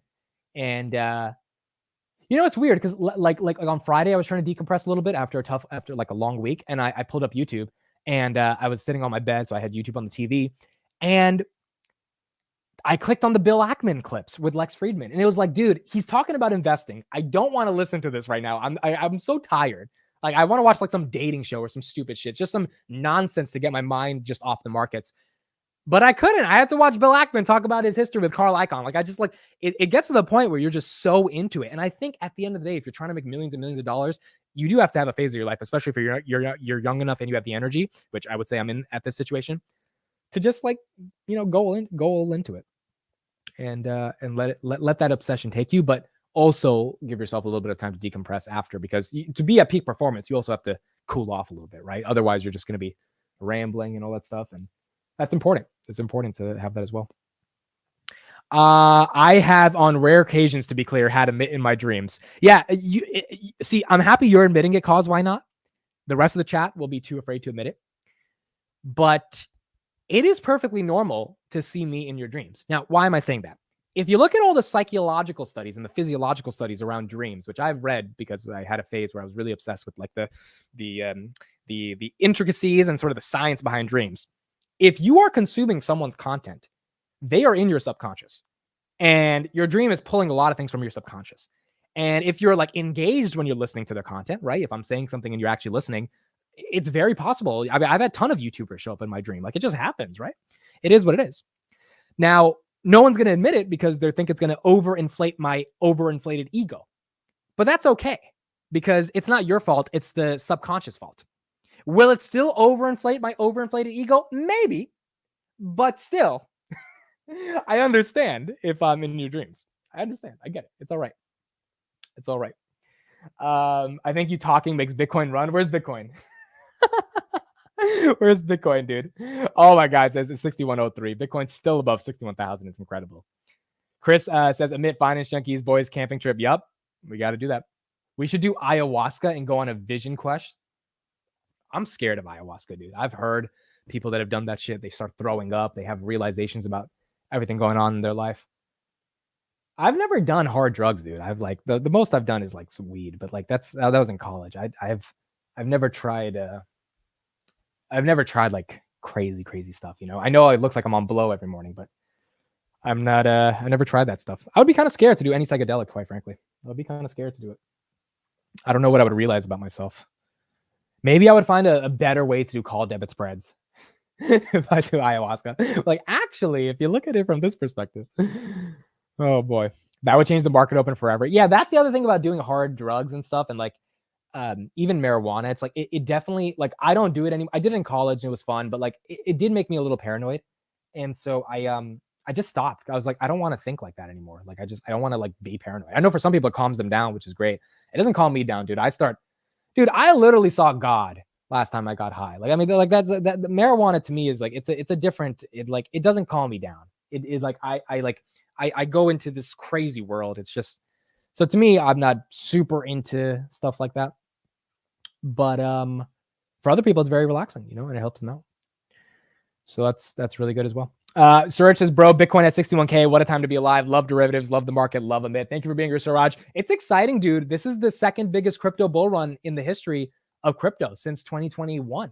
So it's exciting. And we're getting to cover it live and see what happens. And it's happening when interest rates are at 5.5%. So the market's kind of reacting to it. This is the sector that's popping off as the market's kind of maybe cooling off. So it's cool. It's fun to see it happening. Instead of the bell, you should rip a dab every time the market opens. Dude, I could not imagine doing the market open high. Like, I legitimately think I would go crazy if I tried to be on any, or being drunk or anything like that. Like, being intoxicated and doing the market open. The closest I got to that actually was in Vegas. Remember when I did the market open on SoFi earnings? Let's just say that night, dude, not only did I not sleep, it was, I probably was a little drunk. So we went to the show. Carlos took us to the show. We had some drink. What's it called? It started with an A. Dude. It's some abstinent. Abstinent. Have you guys heard of this drink before? Abstinent. Abstinent drink. Yeah, here's the thing. Here's the drink. This is what we had. And I didn't sleep that night. That was a crazy night. A lot of other stuff happened that I will never talk about, but a lot of crazy stuff happened. And I did the market open that day, and there were 700 people there. And there was and we were doing SoFi earnings. This is the thing we had. Abstinent. It's a highly alcoholic. It's from plants. It's some crazy drink, dude. We had this at the show. Absinthe. Yeah. It's a hallucinatory drink. Yes, this is what I had that night. So this was SoFi earnings were what, like October 31st. This was October 30th. We had this drink. We went to a show. I didn't sleep the whole night. It was, pretty wild night. And then I did the market open, and I actually did good. I mean, the market open was fine. It wasn't too crazy because I think the drink had worn off. We had the drink at 12, and the show was at 7. So the drink probably wore off, but I was sleep deprived. I had no sleep that night. And so that was the closest I think I've been to being like woozy on the market open. But outside of that, I haven't ever done it haven't ever been drunk or high or anything like that for this. I'm in Toronto. Weed is literally everywhere. Yeah, I have nothing against weed. Weed is, like, dude, people smoke weed. By the way, Bitcoin 61.3 right now. People smoke weed. It is what it is. And I don't think it should be, I think it should be decriminalized. I don't think it should be illegal, all that stuff. I just realized that I can't be paranoid, dude. I start thinking about, there's another thing. I haven't really told you guys about one of the conditions I've been diagnosed with, when I was younger, but it still has implications today. And maybe we'll get into it another day. We'll talk more about it. My closest friends know more about it, but I have obsessive compulsive disorder. I have OCD. And you guys are probably hearing that, like, of course you have fucking OCD. We know you have OCD. You look like someone who has OCD. It's not just the conventional way people think of OCD, okay? I have OCD at a different level. And it's not the type of OCD where it's like, oh, like you're you're a germaphobe or something if you don't wash your hands, blah, blah, blah. There's different types of OCD. But if you read about ritualistic OCD, and I'm not going to go super into it, but you can Google it, there is a certain level of rewiring in my brain. Like I'm not self-diagnosed. I was diagnosed with this stuff when I was 10 years old. My grandfather had it and my dad had it, and I ended up having it. And it can get a little intense at certain times. Okay. Now, I think it's one of the reasons why I'm good at, like, for example, when I can make connections during the live stream and I can make funny jokes and stuff like that, even if you guys don't think it's funny, that is part because of my OCD, but there's also a downside to the OCD in regards to how my brain operates, right? Basically, you're a superhero. No, honestly, I feel like a superhero many times because of this OCD. But let me give you guys an example, okay? Because I know this is very vague. My dad, ever since he's grown up, has had massive levels of OCD. Okay. And you literally have to you have to be diagnosed with this. You don't just learn how to have OCD. Your brain has to be wired in a certain way where this stuff happens. Ever since I was little, my dad, when he would drop me off to school, so let's say, okay, so we leave the house. All right. We go into the car. My dad locks the door, checks the door, right? Like you should. And then we get into the car. We will be in the car. I remember this since I was in second grade. My dad will step out of the car and go back to check the door to see if it's closed. He already checked the door. The door is closed. He knows the door is closed, but he has to go check it again. He will come back into the car.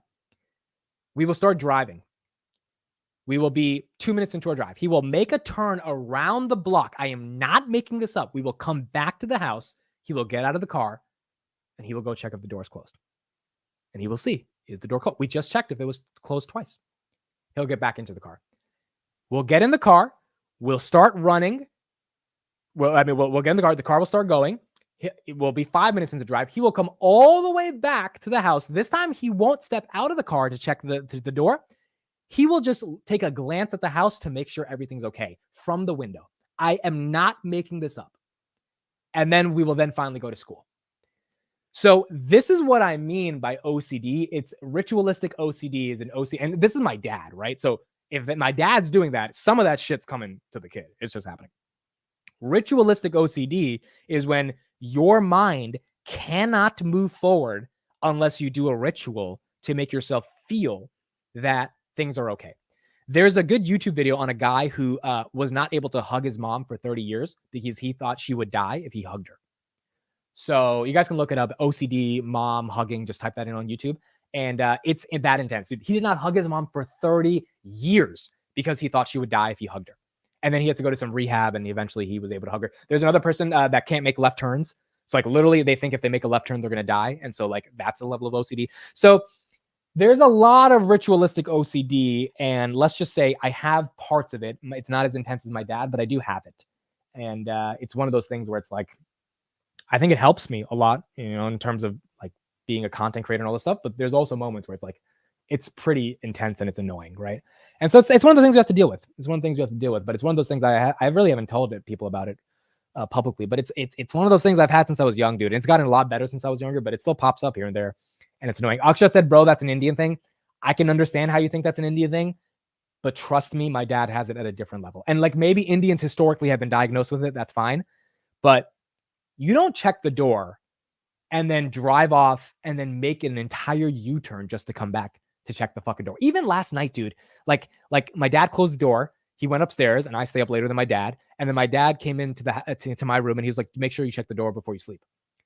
I'm like, dude, you just checked the fucking door. It's closed. It's like, it's closed. The door is closed. You don't need me to check the door. But like his brain, he's 60 years old. His brain is wired that way. It's hard to get out of it. So Shem Pasta, how often were you late to school? The point is, dude, he does have that OCD and it's tough, So it is what it is. It is what it is. And it's what you guys have to do. I do feel bad for him a lot of times because sometimes you can't help it, dude. Sometimes you literally, your mind will not function. Like you will like go insane until you do the ritual. And it's a hard, level of OCD that is that some people have. Bitcoin right now 61,068 as well. Sounds like you need to stay away from sativa and get an indica. Yeah, maybe that actually helps. But so my point is, because I have OCD, not as intense as my dad, but I do have it. If I do weed or any type of hard drug or anything, it also makes me like just so paranoid and like I just can't do this. I don't do it. What's your thing, Amit? So I'm aware when I see you next time. It's random. I have random rituals that happen sometimes. Like it is what it is. Maybe I'll talk more about it on another podcast, but it's not that often, but it does happen. And I'll catch myself like doing a ritual and I'm like, dude, I don't need to like randomly tap this thing 3 times for me to feel like I'm okay. It's like, but it happens. It does happen. And it's there. And it's something that I'm working on. And hopefully it's not going to be there when I get older, because I don't want to be 60 years old checking the garage door every time when I know it's closed. My dad at 60, he's not going to change, but I can at least change myself so that when I get that old, I'm not like, driving my son to school and then driving back just to make sure the door is closed. Like, yeah, like, it's like you don't want to be doing that stuff forever. We love Amit because he is not OCD, but compulsively correct about stocks. CCAS. Okay, so I'm definitely not compulsively correct about stocks.